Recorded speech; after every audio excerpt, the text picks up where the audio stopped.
Okay, స్తోత్రం, హల్లెలూయా.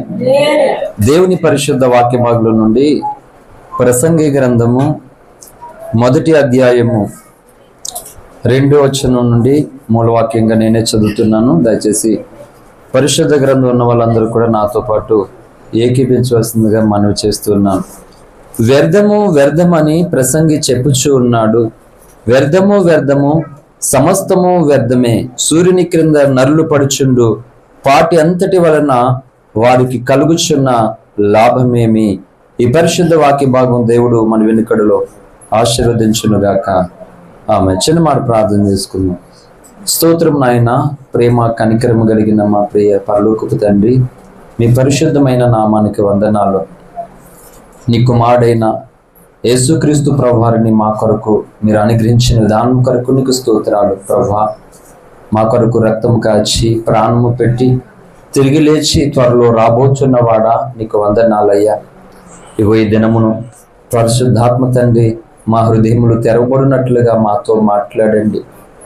యేసయ్య కాచిన రక్తములందలి విశ్వాసము చేత యేసు రక్తములో మా ప్రతి పాపములు ఒప్పుకునేటువంటి మనస్సు నాకును మాకును పరిశుద్ధాత్మ దేవ మీరు కలుగు చేయమని ప్రార్థిస్తున్నాను. చదవబడినటువంటి లేఖనము మా వినికిడిలో విరిచి వడ్డించి ఆశీర్వదించి మా హృదయాలు తెరవబడి నీ వాక్యముకు విధేయులై యోగ్యమైన రీతిలో ప్రభు యొక్క శరీరక్తంలో పాల్పంపులు పొందినట్లుగా నీ దాసుని సిలువ చాటును మరుగుపరిచి నీ ఆత్మతో అభిషేకించి అపవాది కార్యములు లయపరిచి మీ నామానికి మహిమ తెచ్చుకోమని యేసయ్య నామమున ప్రార్థిస్తున్నాం తండ్రి, ఆమేన్. హల్లెలూయా. దేవుని పరిశుద్ధ నామానికి మహిమ కలుగును గాక. ప్రభుని ఆరాధించడానికి వచ్చినటువంటి మీ అందరికీ లైవ్ ద్వారా దేవుని యొక్క వాక్యం వినిచున్నటువంటి వారికి యేసయ్య నామములో శుభవందన తెలియజేస్తున్నాను. మంచిది, చాలా సమయమైంది. ఈరోజు ఒకటే సందేశం, ఇంకా రెండవ సందేశం లేకుండానే మనం ముగించుకుంటాం. కానీ కొద్ది నిమిషాలు అందరూ కూడా ప్రార్థనా పూర్వకంగా ఉండవలసిందిగా ప్రభుపేట మనవి చేస్తున్నాం. భక్తుడైనటువంటి జ్ఞాని అయినటువంటి సొలొమోను, దావీదు మహర్షి, ప్రవక్త, దీర్ఘదర్శి, రాజు, ధనవంతుడు, బలవంతుడు అయినటువంటి దావీదుకు కుమారుడైనటువంటి సొలొమోను రాసినటువంటి మాట ఇది. ఆయన జీవితంలో ఆయన చూడని ధనము లేదు, బలము లేదు, అందము లేదు, అన్ని చూశాడు. ఆయన మహారాజుగా ఉన్నాడు. మొత్తం అంతా తను ఈ లోకంలో ఏం అనుభవించాలో అన్నీ అనుభవించాడు. అంత అనుభవించినటువంటి తర్వాత జ్ఞాని అయిన సొలొమోను చెప్తున్నటువంటి మాట ఏంటి అంటే, అంత వ్యర్థమే. హల్లెలూయా. అంటే మనం ఏమి అనిపించకుండా, ఒక సంగతి గూర్చి తెలియకుండా, ఒకటి రుచి చూడకుండా, దాని పూర్వపదాలేమో తెలియకుండా ఈరోజు వేదాంతాలు మాట్లాడుతున్నారు చాలా మంది. పాస్టర్లకి తెలియదు, ఇతరులకు తెలియదు, తెలియకపోయినా సరే ఏమీ లేదని చెప్తున్నారు చాలా మంది. ఏంటి అంతా వ్యర్థమని ఎప్పుడు ఎవరంటారు చెప్పండి? అంటే జీవితంలో ఎన్నో ఒడిదుడుకులు ఎదుర్కొని, చూసి, నిలబడి, తట్టుకుని, తగ్గించుకుని, ఓర్చుకుని, సహించుకుని, ఇలా ఎన్నో అనుభవాలు గుండా వెళ్ళినటువంటి వ్యక్తుల మాటలు ఒకలా ఉంటాయి.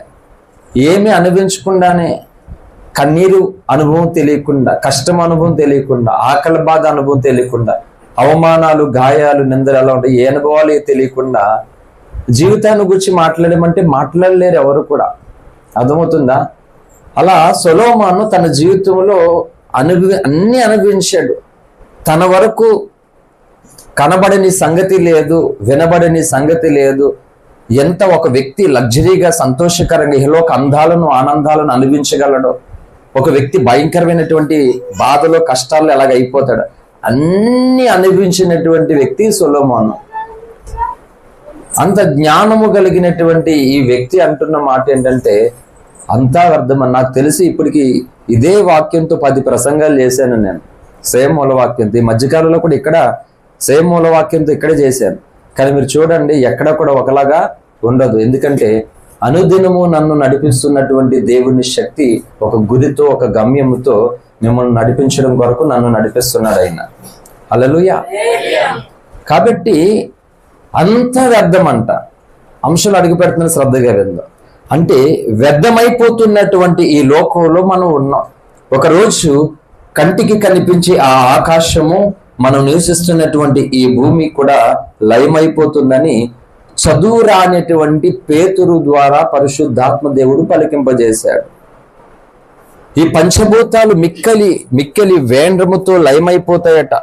హల్లెలూయా. పంచభూతాలన్నీ కూడా మిక్కిలి వేంద్రంతో లయమైపోతాయని పేతురు తన పత్రికలో రాశాడు. హల్లెలూయా. అంటే ఏమీ కనిపించదట. నేను చెప్తున్నాను, పంచభూతాలే లయమైపోతున్నప్పుడు, కాలిపోతున్నప్పుడు, విశ్వములో కనుమరుగైపోతున్నప్పుడు మనం ఉంటామా? చెప్పాలి, ఉంటామా? ఎందుకు? భూమి మీద నీరే లేకపోతే ఉండలేం మనం. అర్థమవుతుందా? నీరు లేకపోతే ఉండలేము. ఎక్కడికక్కడ అన్ని స్తంభించిపోతే భయంకరమైన పరిస్థితుల్లోకి వెళ్ళిపోతాం. ఇంకా గాలి లేకపోతే కుప్పల కొలదికి శవాలు రాలిపోతూ ఉంటాయి.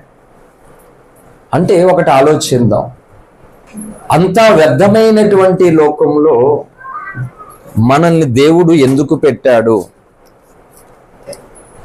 ఏంటి? దేవుని దగ్గరకు వచ్చినటువంటి మనం జాగ్రత్తగా వినాలి, ఏం వింటున్నామో గ్రహింపు ఉండాలి. లేకపోతే చాలా నష్టపోతాం. లేకపోతే రావడం వ్యర్థం. దేవుని దగ్గరకు ఎన్ని మాటలు విన్నా వ్యర్థమైపోతుంది. ఎందుకంటే వింటున్నది ఏదో నీకు తెలియకపోతే అంతా వ్యర్థమైపోతుంది, నీ రాక వ్యర్థమైపోతుంది. అందుకు నా తీర్మానం ఒకటి ఉంటుంది, నేను చేసే భక్తి వ్యర్థమైపోకూడదు. నేను దేవుడి దగ్గరకు వెళ్ళేటువంటి ఆ విధానం, ఆ సమయం వ్యర్థమైపోకూడదు. నేను చేసే ప్రార్థన వ్యర్థమైపోకూడదు అని ఒక నిర్దిష్టమైనటువంటి ఒక సమర్పణ తీర్మానం నాకు ఉంటుంది. హల్లెలూయా. ఈ ఛార్జింగ్ అయిపోయిందా? డౌన్ అయిపోయిందా? ఈరోజు ఎందుకో, ఈరోజు అనే కాదు, టోటల్గా ఫస్ట్ ఆఫ్ ఆల్ అంటే నా నుండి మొత్తం అంతా అలాగే ఉంది. అవసరాన్ని బట్టి నేను ఏది ముట్టుకుంటే అది మట్టి అయిపోతుంది ఈజీగా. అందుకే ఎవరు నన్ను ముట్టుకోకండి. నిజమే, నేను ఏది ముట్టుకుంటే అది మట్టి అయిపోతుంది, ఏది తాకితే అది ఏడుపు వస్తుంది. అట్లా అయిపోయింది పరిస్థితి. కాబట్టి దూరంగా ఉండండి, ప్రార్థన చేయండి. నిజమే చెప్తున్నా, సరదా కాదు కానీ దూరంగానే ఉండండి, మనసుల దగ్గరగా ఉండండి. ఓకే. అంతా వ్యర్థమైపోతున్నటువంటి లోకంలో దేవుడు మనల్ని ఎందుకు పెట్టి మనకు కొన్ని ఆశలు కలిగజేశాడు? అంతా వ్యర్థమని దేవుడే రాయించినప్పుడు వ్యర్థమైన లోకంలో ఎందుకు దేవుడు మనల్ని పుట్టించాడు? ఎన్నో ప్రశ్నలు నా ప్రార్థనా గదిలో దేవుడి మీద కలిగినాయి నాకు. కానీ ప్రతి ప్రశ్న కూడా వేసే ముందు దేవుడు న్యాయవంతుడు అనేటువంటి ఆ స్పృహతో, ఆ ఆలోచనతో ప్రశ్న వేశా. కొంతమంది ప్రశ్నలు వేస్తారు కానీ న్యాయంగా అడగరు, న్యాయంగా సమాధానం కూడా తీసుకోరు. అంటే చాలా మేము పండితులము, జ్ఞానులు అన్నట్లుగా ప్రశ్నలు వేసుకుంటూ వెళ్ళిపోతారు. హల్లెలూయా. అలాగే నీ దేవుని దగ్గర ఎన్నో ప్రశ్నలు వేసినప్పుడు దేవుడు జ్ఞానము కలిగిన వాడు, ప్రేమ కలిగిన వాడు కనుక ఆయన ప్రేమలో ఈ ప్రశ్నకు సమాధానం ఉన్నది, ఆయన జ్ఞానములో ఈ ప్రశ్నకు పరిష్కారం ఉన్నది అనేటువంటి ఆ మనసు దేవుడు ఎందుకు కలుగజేశాడు? హల్లెలూయా. సో ఇప్పుడైనా అనిపించిందా, ఈ లోకాన్ని మనం చూస్తున్నప్పుడు ఏమి సాధించాం చెప్పండి? ఇప్పటికిప్పుడే మనం ఉన్నాం కదా ఇలాగా. ఓకే, అంటే ఎవరి వయసు తగినట్లుగా వాళ్ళు, ఓకే, ఎంత చెట్టుకి అంతే గాలి వీచినట్లుగా, ఎంత పిండికి అంతే రొట్టె వచ్చినట్లుగా ఇంతవరకు ఈ లోకాన్ని మనం చూసాం, మన జీవితాన్ని చూసుకున్నాం. ఓకే, ఏమి సాధించని చెప్పండి? ఒకసారి వెనక తిరిగి చూసుకోండి. అంటే మిమ్మల్ని ఇప్పుడు గోడకు వైపు చూసుకోమని చెప్పట్లే, వెనక తిరిగి చూసుకోమంటే పుట్టినది మొదలుకొని ఊహ తెలిసిన ప్రాయం నుండి ఇంతవరకు, ఈ వయసు వరకు, ఈ జీవితం వరకు నువ్వు వచ్చేసావు కదా. ఒక్కసారి అదంతా రివైండ్ చేసుకోండి, జ్ఞాపకం చేసుకోండి. ఏంటి మనం సాధించింది? ఏంటి? ఏమైనా ఉందా చెప్పండి? ఏం సాధించా? అంటే ఒక్కొక్కరి జీవితంలో ఒక్కొక్క భయంకరమైనటువంటి విషాదం, కష్టం, కన్నీరు, వేదన కలుగుతుంది. అందుకే నేను చెప్తున్నాను, భక్తుల జీవితాలను దేవుడు ఆనందంగా, ఆహ్లాదకరంగా పెట్టలే. ఎందుకు అని అంటే, భక్తుడు ఇహలోకములో ఎన్నో గాయాలు పొందినటువంటి అనుభవాన్ని ఉండాలని దేవుని కోరిక. ఎందుకంటే భక్తుల కంటే ముందు ఈ లోకంలో గాయము పొందిన అనుభవం యేసయ్యకున్నది. హల్లెలూయా. అందుకని యేసయ్య మనసు, యేసయ్య యొక్క అనుభవం ఏంటి అంటే గాయపడిన అనుభవం, గాయపడిన మనసు ఉండాలి. క్రీస్తు యేసునకు కలిగిన ఈ మనసు మీకు కావాలని పాస్టర్లు అందరూ ఒక దొబ్బుడు ప్రసంగాలు చేస్తారు, కానీ చెప్పినోడికి ఉండదు ఆ మనసు. ఏంటి క్రీస్తు యేసునకు కలిగిన మనసు ఏంటి అంటే నశించిపోతున్నటువంటి మనల్ని రక్షించడానికి యేసు మనసు ఏమైంది తెలుసా? గాయము పొందింది. హల్లెలూయా. అది యేసయ్య పోలిక రావాలి, యేసయ్య మనసు రావాలంటే నశించిపోతున్నటువంటి దానిని బాగు చేయడానికి గాయపడినటువంటి ఆ మనసు లేకపోతే యేసు మనసు ఎలా వస్తుంది? అందుకనే పాస్టర్లు ఏమి నేర్చుకున్నారంటే వైట్ బట్టలు వేసుకోవాలి, వైట్ బట్టలు వేసుకొని సరిపోద్ది, ఇంకా మిగతాది ఏం అవసరం లేదు వీళ్ళకి. అది పరిస్థితి. కనుక గాయము పొందినటువంటి అనుభవం ఎందుకు అంటే చూడాలి, మీరు అందరూ శ్రద్ధగా వినాలి. కొన్ని గాయాలు ఇతరులకి కట్టాలి అంటే ఆ గాయము కట్టే వ్యక్తి గాయపడిన అనుభవాన్ని కలిగి ఉంటేనే ఇతరుల గాయాలు కట్టగలడు. కొంతమంది నా పరిధిలో చాలా కష్టాలు, చాలా బాధలు, అప్పులు, ఇబ్బందులు, రకరకాల పరిస్థితులు ఉంటాయి.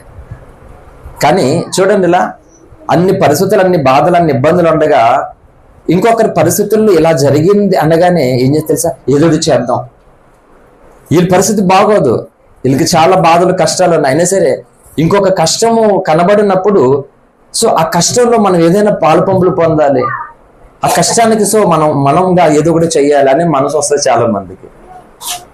యాక్చువల్ అదే మనసు నాది, నా పిల్లలకి అదే మనసు ఉండాలి, ఉంటుంది అని అదే నా నమ్మకం ఎప్పుడు కూడా. హల్లెలూయా. అందరి కడుపులు కాలుతూ ఉంటే నా కడుపు నిండడం నాకు ఎప్పుడు ఇష్టం లే. కొన్ని స్థలాలలో అవసరాన్ని బట్టి చెప్తా, నాకు తినేదే ఎంత, కానీ రకరకాలుగా భోజనాలు ఏర్పాటు చేసినప్పుడు మా అమ్మ గుర్తొచ్చేది నాకు. ఇంత మంచి భోజనం నా కళ్ళ ముందు ఉంది, సో ఎన్నో రోజులు, ఎన్నో దినాలలో నా కడుపు నిండడం కొరకు తన కడుపు ఖాళీలకు చేసుకుంది నా తల్లి అని కన్నీళ్ళ భోజనంలోకి వెళ్ళేవి. నిజం చెప్తున్నాను, ఎప్పుడైనా ఒక మంచి భోజనం నా కళ్ళ ముందు ఉన్నప్పుడు, అంటే ఎవరైనా ప్రేమతో తినేది వేరే, నేను అది చెప్పట్లా, నా మనసు గాయపడుతుంది. ఎందుకంటే నేను ఆకలి తీరా తినాలి అని, కడుపు నిండా తిని పడుకోవాలని, సంతోషంగా ఉండాలని ఎంతమంది కన్నీరు కార్చారు, బాధపడ్డారు, కష్టపడ్డారు, నిందించబడ్డారు. అవన్నీ నాకు అక్కడ జ్ఞాపకం వస్తాయి. నాకు నిజంగా చెప్తున్నా, గాయము పొంది తింటా నేను భోజనాన్ని. ఎందుకంటే అది నా వరకు వచ్చిందంటే దాని వెనకాల ఎంతో మంది కష్టము, ప్రయాసం ఉందని నేను జ్ఞాపకం చేసుకుంటా. నేను చెప్తున్నాను, నేను అందరిలాగా బ్రతకలేదు నా జీవితంలో. ఎందుకో దేవుడు నన్ను దర్శించాడు, ఒక అవకాశం నాకు ఇచ్చాడు. కనుక దాని కొరకు ఒక ప్రత్యేకమైనటువంటి రీతిగా నేను ఆయనను ప్రతి ఒక్కరికి పరిచయం చేయాలి అని నా జీవితాన్ని దాని కొరకే అంకితం చేసుకున్నాను, దాని కొరకే బ్రతుకుతున్నాను. హల్లెలూయా. సో గాయము పొందినటువంటి అనుభవం దేవుడిది గనుక భక్తుల జీవితాలు గాయాల అనుభవంలోనికి నడిపిస్తాడు దేవుడు. ఆ గాయాల అనుభవంలో ఏం చేస్తాడు అంటే మరికొందరి గాయాలు కట్టడానికి దేవుడు వీళ్ళు వాడుకుంటాడు. వీళ్ళు ఏమంటారు? పాస్టర్లకి అప్పులు ఉన్నాయి, పాస్టర్లకే రోగాలు ఉన్నాయి, పాస్టర్కే కష్టాలు ఉన్నాయి, మాకేం చేస్తారని తప్పు. హల్లెలూయా. ఆ పరిస్థితుల్లో నుండి నిన్ను ఆదరించడం కొరకు దేవుడు పెట్టాడు. హల్లెలూయా. అందుకే చెప్తున్నాను, ఆ అనుభవాలు లేకపోతే ఎదుటి వారిని ఆ అనుభవాలు గుండా నడిపించలేరు.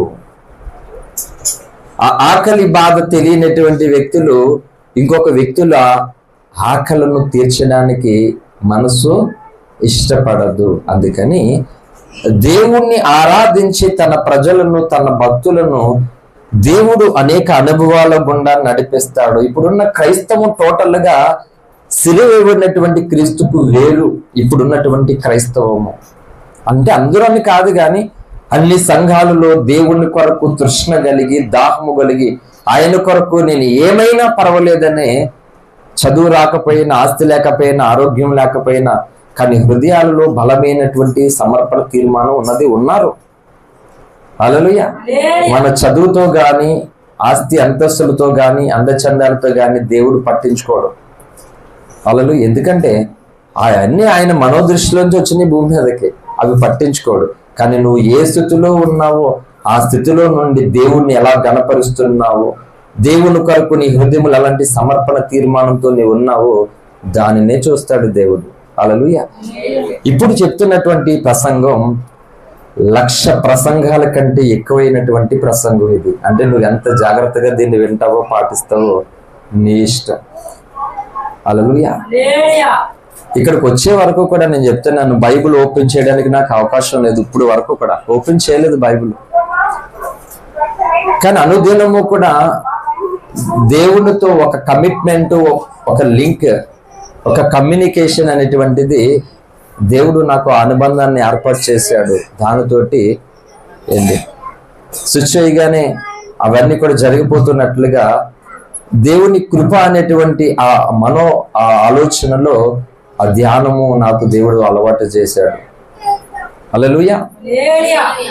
కనుక అంత వ్యర్థమేనంట. మరి అంత వ్యర్థం అండి చెప్తున్నాను. ఈ భూమి మీద ఈ ప్రేమ అనురాగాలు ఎందుకు? అంతా వ్యర్థమే అయిపోతూ ఉన్నప్పుడు మనము ఏదో ఒకటి ఆశపడి ఉండడం ఎందుకు? ఈ భక్తి ఎందుకు? ఈ జీవితం ఎందుకు అనేది మనం ఆలోచించాలి. హల్లెలూయా. సో వాక్యము వ్యర్థము సమస్తము వ్యర్థమే అని చెప్పింది.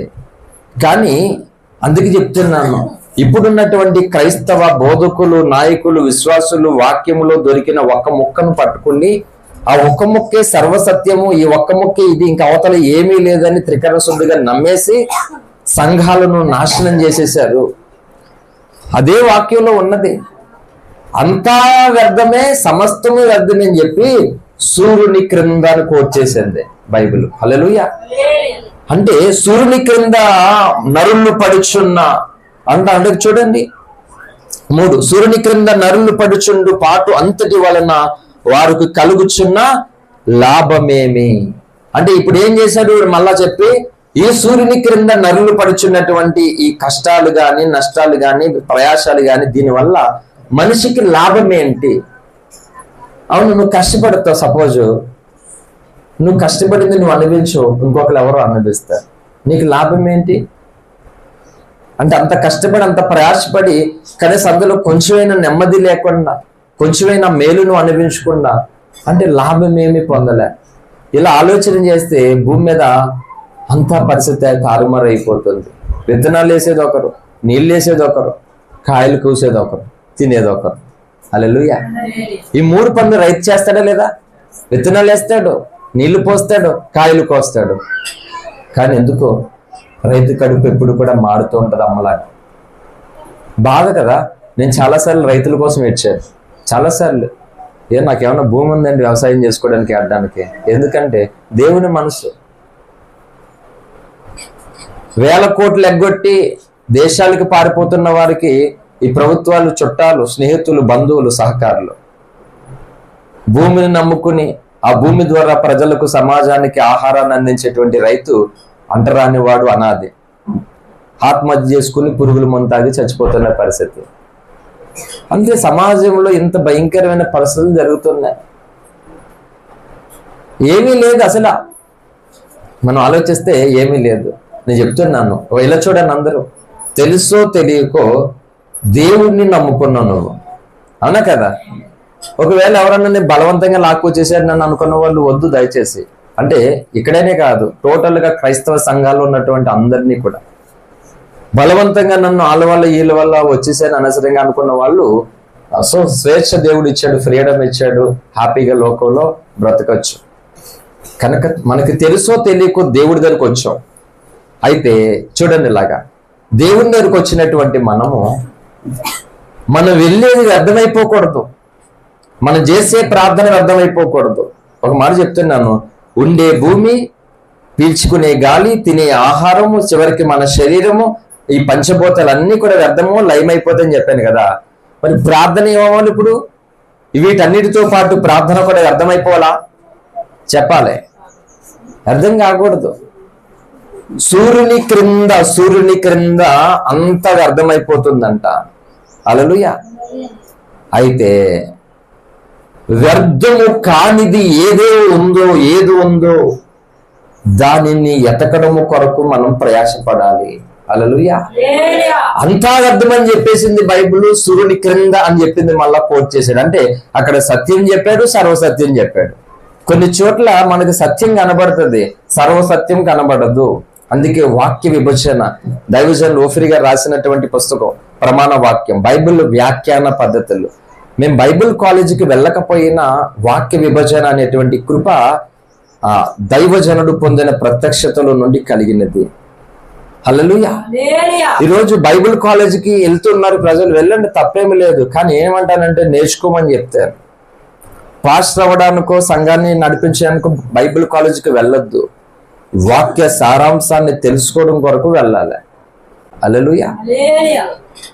కానీ ఇప్పుడు అలా నేర్చుకోవట్లేదు. బైబిల్ కాలేజీలు దేనికి అంటే ఈ సర్టిఫికెట్లు పొందుకోవడానికి ఒకరు, సంఘ పాస్టర్లు అవ్వాలి, సర్టిఫికెట్ చూపించాలని ఒకరు, రకరకాలు చేసుకోవడానికి తప్ప వాక్య విభజన అనేటువంటి దగ్గరికి వచ్చేసరికి ఆగిపోయారు. అంటే అక్కడ వరకే నేర్చుకోవడానికి ఇష్టపడింది మనసు, ఇంకా ముందుకు నేర్చుకోవడానికి ఇష్టపడలే. హల్లెలూయా. కాబట్టి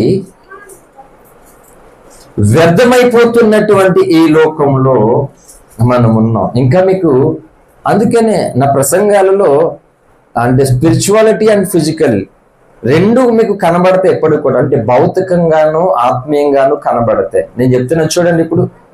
అందుకే దేవుడు ఎంత కృప కలిగినటువంటి దేవుడు తెలుసా?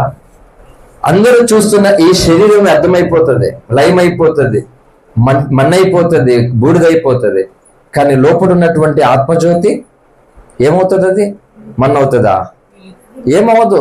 అగ్ని కాల్చలేదు, నీరు బంధించలేదు, గాలి ఏమీ చేయలే. అంటే వ్యర్థమైపోతున్నటువంటి మన దేహంలో వ్యర్థము కాని ఆత్మను దేవుడు పెట్టాడు. ఇప్పుడు చూడండి, ఇలాగా ఒక మాట చెప్తున్నాను, తెలుసో తెలియకో దేవుడి దగ్గరికి వచ్చేసామని ఎందుకన్నా చెప్తున్నాను వినండి. ఈ లోకము వ్యర్థమైపోతుందని చెప్పినటువంటి దేవుడు మనము వ్యర్థము కాకుండా ఉండడానికి యేసు క్రీస్తు ప్రభువును ఈ లోకానికి పంపించి అమూల్యమైనటువంటి రక్తాన్ని చెందించాడు ప్రభు. ఆ రక్తము ఎవరి మీదకైతే వస్తుందో, ఆ రక్తములో ఎవరైతే తమ పాపములు చేత కడగబడతారో వారు వ్యర్థము కారు అట. హల్లెలూయా. రక్షణ వ్యర్థం కాదు,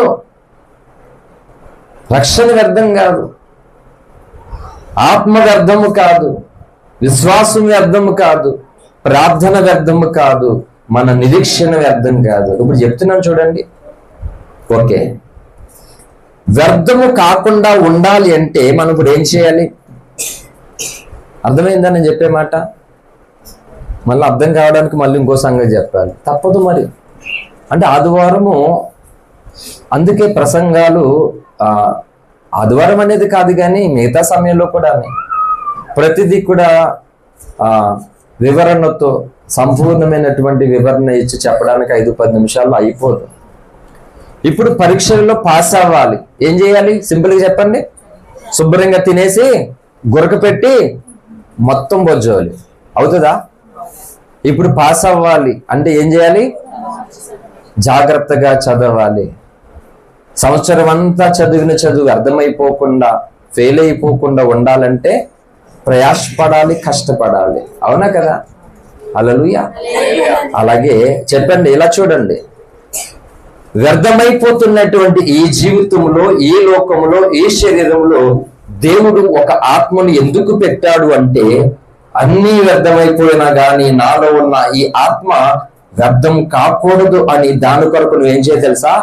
ప్రయాసపడాలి, కష్టపడాలి. నేను చెప్తున్నాను, క్రైస్తవ సమాజము ఎంత నష్టపోతున్నారో అర్థం కావట్లే. ఒక మాట చెప్తున్నాను కదా, ఒకటి చూడండి, ఇలా అందరూ కూడా కేర్ఫుల్ గా. ఇంతవరకు నువ్వు ప్రయాసపడుతున్నా, ప్రసవేదన పడుతున్నా, కష్టపడుతున్నా, నలిగిపోతున్నా, బాధపడుతున్నా కదా, శరీరం కొరక ఆత్మ కొరక చెప్పండి నాకు. పరిశుద్ధాత్మ దేవుడు నేరుగా మాట్లాడుతున్నటువంటి మాట ఇది. ఈ లోకంలో ఇంత కన్నీరు, ఇంత కష్టం, ఇంత బాధ, ఇంత వేదన, ఇంత దుఃఖం, ఇంత అవుతుంది కదా, దేని కొరకు చెప్పు? దేని కొరకు? వ్యర్థమైపోతున్న దాని కొరకు నువ్వు ప్రయాసపడుతున్నావా? వ్యర్థము కాని ఆత్మ కొరకు ప్రయాసపడుతున్నావా? చెప్పండి, మాట్లాడండి. మిమ్మల్ని అడుగుతున్నాను, క్రైస్తవ సమాజాన్ని అడుగుతున్నాను.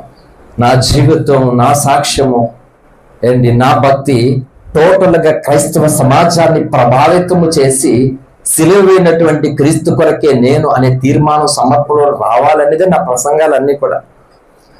ఏదో గంట సేపు ఏదోలాగా పబ్బం గడిపేసుకుందాం కాదు. అసలు యేసయ్య మాట్లాడే మాటలు, భక్తులు నేర్పించిన అనుభవం ఎన్నో ఉన్నాయి. భక్తుల దగ్గర కూర్చొని మాట్లాడడానికి సమయం సరిపోదు అసలు. హల్లెలూయా. మా తాత, అమ్మ తాత, మా రెడ్డి తాత తన దగ్గర పడుకునేవాడిని చిన్నప్పుడు. అలా పురాణ సంగతులు మొత్తం అంతా, ఈ హిస్టరీస్ అన్ని కూడా మా తాత ప్రతిరోజు అలా ఎన్నో సంవత్సరాలుగా నేర్పించాడు నాకు. అవన్నీ బుర్రలో ఉన్నాయి, నా బుర్రలో అవన్నీ ఇప్పుడు ఉపయోగపడుతున్నాయి నాకు. యాక్చువల్లీ నేను అప్పుడు, నాకు పుస్తక పరిచయం లేదు, ఓన్లీ స్టోరీస్ పరిచయం మాత్రమే. తర్వాత దేవుని కృప పెట్టి పుస్తక పరిచయం అయ్యింది. విన్నాను, చదివాను, చెప్తున్నాను. హల్లెలూయా. కొంతమంది వినేదే సగం, నేర్చుకునేదే సగం. చెప్పేటప్పుడు ఎలా ఉంటుంది చెప్పండి, మొత్తం రకరకాలుగా అయిపోయి అవతల విషయం వెళ్తుంది అన్నమాట. అందుకే పౌలు ఏమన్నాడు తెలుసా? 1 కొరింథీ 1:23 అనుకుంటా, చూడొద్దులే. మేము సిలువ వేయబడిన క్రీస్తునే ప్రకటించుచున్నాం అన్నాడు. ఎంతమంది పాస్టర్లు, క్రైస్తవులు మాట చెప్తారంటే చెప్పలేరు. సిలువ వేయబడినటువంటి క్రీస్తు మానవ జాతికి విమోచకుడు, సిలువ వేయబడినటువంటి క్రీస్తును ప్రకటిస్తున్నారు వీళ్ళు.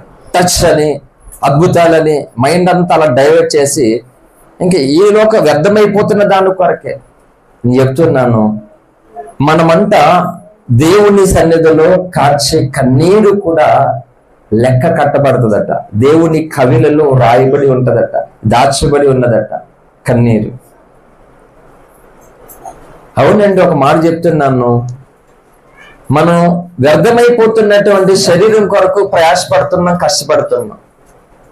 దాని కొరకు కష్టపడుతున్నప్పుడు దేవుడు నీకు బహుమానం ఎందుకు ఇస్తాడు చెప్పండి? నిత్య జీవం ఎందుకు ఇస్తాడు? నరకం ఎందుకు తప్పిస్తాడు? మీకు ఇంకా అదే ఎక్స్ప్లెయిన్ చేయాలి. అందుకే నా ప్రసంగాలు అన్నీ కూడా ఎలా ఉంటాయి తెలుసా? ఫిజికల్ గాను, స్పిరిచువల్ గాను ఉంటాయి. చాలా జాగ్రత్తగా ఆలోచించుకుంటే బైబుల్ కాలేజీకి వెళ్ళి వచ్చే వాళ్ళకి మీరు బోధిస్తారని చెప్పాను ఎన్నోసార్లు. వెళ్ళలేదు, వెళ్ళే అవకాశం లేదు, వెళ్ళని అవసరం కూడా ఉండదు, జాగ్రత్తగా వెంటే. హల్లెలూయా. ఇప్పుడు పబ్లిక్ ఎగ్జామ్స్ ఉన్నాయి, అందరూ చూడాలన్నమాట. అందరికి, నీకు నాకు మొత్తం అందరికి పబ్లిక్ ఎగ్జామ్స్ ఉన్నాయి. ఓకే, ఆ ఎగ్జామ్స్ ప్రతి ఒక్కరు కూడా, అంటే చదువు రాలేని వాళ్ళకి చదువు రానట్టుగా ఎగ్జామ్ ఉంటుంది. 4 ఆన్సర్లు ఇస్తాడు. అక్కడ పైన క్వశ్చన్ ఉంటుంది, ఉదయం కులాయి వస్తుంది, ఇంట్లో చాలా పని ఉంది, నువ్వేం చేస్తావు అని ప్రశ్న వేశారు. ఏం చేస్తావు? చీప్ పెట్టుకుని చాట్ పెట్టుకుని తుడుచుకుంటావు, ఇంట్లో కులాయి దగ్గర పరిగెత్తావు. అంటే చదువుకోపోయినా మార్కు వచ్చేస్తుంది లేదా నీకు? చూసారా? అంటే చదువుకోలేని వాళ్ళకి అలాగే ఉంటాయి మల్టిపుల్ చాయిస్. ఓకే, మాట చెప్తున్నాను. ఇప్పుడు అందరికీ ఒక అలా ఎగ్జామ్ ఉంది అంటే, ఆ ఎగ్జామ్ రాసిన అందరికీ కూడా గొప్ప మేలులు, ఆశీర్వాదాలు, దీవెనలు కలుగుతాయి. సేమ్ టైము ఏంటి, ఇంట్లో చాలా పని ఉంది మనకి. ఎవరికి ఉండే పని, పిల్లలకు ఉండే పిల్లలది, పెద్దవాళ్ళకు ఉండే వాళ్ళకి, యవనస్తులకు ఉండే వాళ్ళు, ఎవరు ఆడవాళ్ళకి, పురుషులు ఎవరి పనికి వాళ్ళకే ఉంది. ఓకే, ఇప్పుడు మన ఇంట్లో ఇంత పని ఉన్నది కాబట్టి చాలా కష్టపడ్డా, పొద్దున్న నుండి ముఖం కడుక్కోకుండా అర్ధరాత్రి వరకు కష్టపడుతూనే ఉన్నాం. పబ్లిక్ ఎగ్జామ్ లో పాస్ అవుతావా చెప్పండి న్యాయంగా? నా ప్రసంగాలు న్యాయానికి వ్యతిరేకంగా ఉండవు, నిజానికి సత్యానికి వ్యతిరేకంగా ఉండవు. ఇప్పుడు నీ ఇంట్లో చాలా పని ఉంది, ఉదయం నుండి అర్ధరాత్రి వరకు బ్రష్ చేయకుండా, ఏమి తినకుండా, తాకుండా చాలా కష్టపడ్డావు నువ్వు. ఇప్పుడు పబ్లిక్ ఎగ్జామ్ లో పాస్ చేస్తారా నిన్ను ఎవరైనా? నేను ఎంత కష్టపడతానో తెలుసా నీకు? మొఖం ఎప్పుడు కడుక్కుంటాను అనుకుంటున్నావు? అర్ధరాత్రి ఎప్పుడు కడుక్కుంటాను. అదేటో నన్ను ఫీల్ చేస్తారు. బుద్ధి ఉందా మీకంటే? ఎవరికి బుద్ధి ఉంది? అడుగునోడికి ఉండాలి బుద్ధి. అవునే కదా? అవుతుందా చెప్పండి? ఇంట్లో పిల్లలు పబ్లిక్ ఎగ్జామ్కి వెళ్ళే వాళ్ళకి అమ్మా నాన్న ఏదో పని చెప్పారు, అవి చెప్పారు, ఈ చెప్పారు, దీంట్లో మునిగిపోయారు, పాస్ అవ్వలేదు. మా ఇంటికాడ బోల్ పని ఉంటుంది, మీకు ఏం తెలుసు, మీకు ఇలా లింగి లింగి అని వచ్చేస్తాం అనుకుంటున్నారేంటి? అక్కడ ఎలా వచ్చావు అన్నది కాదు, మార్క్స్ తెచ్చుకున్నావు లేదన్నదే కావాలి. అవునా కదా? మరి ఇంట్లో ఎంత కష్టపడ్డావు కాబట్టి అక్కడ ఖచ్చితంగా నువ్వు సక్సెస్ అవ్వాలి, అక్కడ కూడా నువ్వు ఫెయిల్ కాకుండా పాస్ అయిపోతా అంటే అవుతుందా? అక్కడ కూడా కష్టపడాలి. అప్పుడే అవుతావు. నేను చెప్తున్నాను చూడండి, నువ్వు నేను ఈ భూమి మీద ఉన్నటువంటి ప్రజలు సైతము కూడా ఈ భూమి మీద ఉన్న ఇల్లు కొరకు, ఈ ఒంటి కొరకే కష్టపడుతున్నాం మనం. మరి దీని కొరకే కష్టపడి, దీని కొరకే ప్రయాసపడి ఒంట్లో ఉన్న ఓపిక అంతా అయిపోతుంది, ఏంటి జీవితం అంతా అయిపోతుంది, ఎముకలు అన్ని కరిగిపోతున్నాయి. అంతా ఈ లోకంలోనే వాడేస్తున్నాం. మనకి ఇచ్చిన జ్ఞానము, ధనము, బలము, ఆరోగ్యం, సంపద అన్ని ఇక్కడే వాడేస్తున్నాం. మరి ఆ ఇంట్లో ఎలా పాస్ అవుతాం చెప్పండి? అవుతామా? చెప్పండి అమ్మా. అంటే ఆలోచించండి మీరు, ఎంత దగ్గరగా ఉన్నాం మనం. అందుకే అంత వ్యర్థమేనంట. ఈ సంగతి ఎవరికి అర్థమైందో తెలుసా? బేద లాజరుకు స్పష్టముగా అర్థమైంది. భక్తుడు ఎందుకు బతుకుతాడు, ఎలా బతుకుతాడు తెలుసా? అందరూ తన మాట వింటున్నారు కాబట్టి బ్రతకడు, అనుకున్నవన్నీ జరుగుతున్నాయి కాబట్టి బ్రతకడు, దేవుడు అనుకున్నట్లుగా ఉండగలుగుతున్నాడు కాబట్టి బ్రతుకుతాడు మాట. హల్లెలూయా. ధనవంతుడికి అర్థం కాలా, ఒక్క ముక్క కూడా అర్థం కాలా. ఈడు భక్తి అంటాడు సేపు, బైబిల్, దేవుడు పిచ్చోడు అసలు అని అనుకున్నాడు. తనకు నచ్చినట్లుగా అందరూ ఉండాలనుకున్నాడు, ఇతరులకు నచ్చినట్లుగా ఉన్నాడు. వ్యర్థమైపోతున్నటువంటి లోకంతో పాటు తన బ్రతుకు, తన ఆత్మ, తన శరీరం కూడా వ్యర్థమైపోయింది. అందుకే చెప్తున్నాను, భక్తి అనేటువంటిది ఏదో ఆదివారపు ఆరాధనలోకి వస్తే సరిపోదు.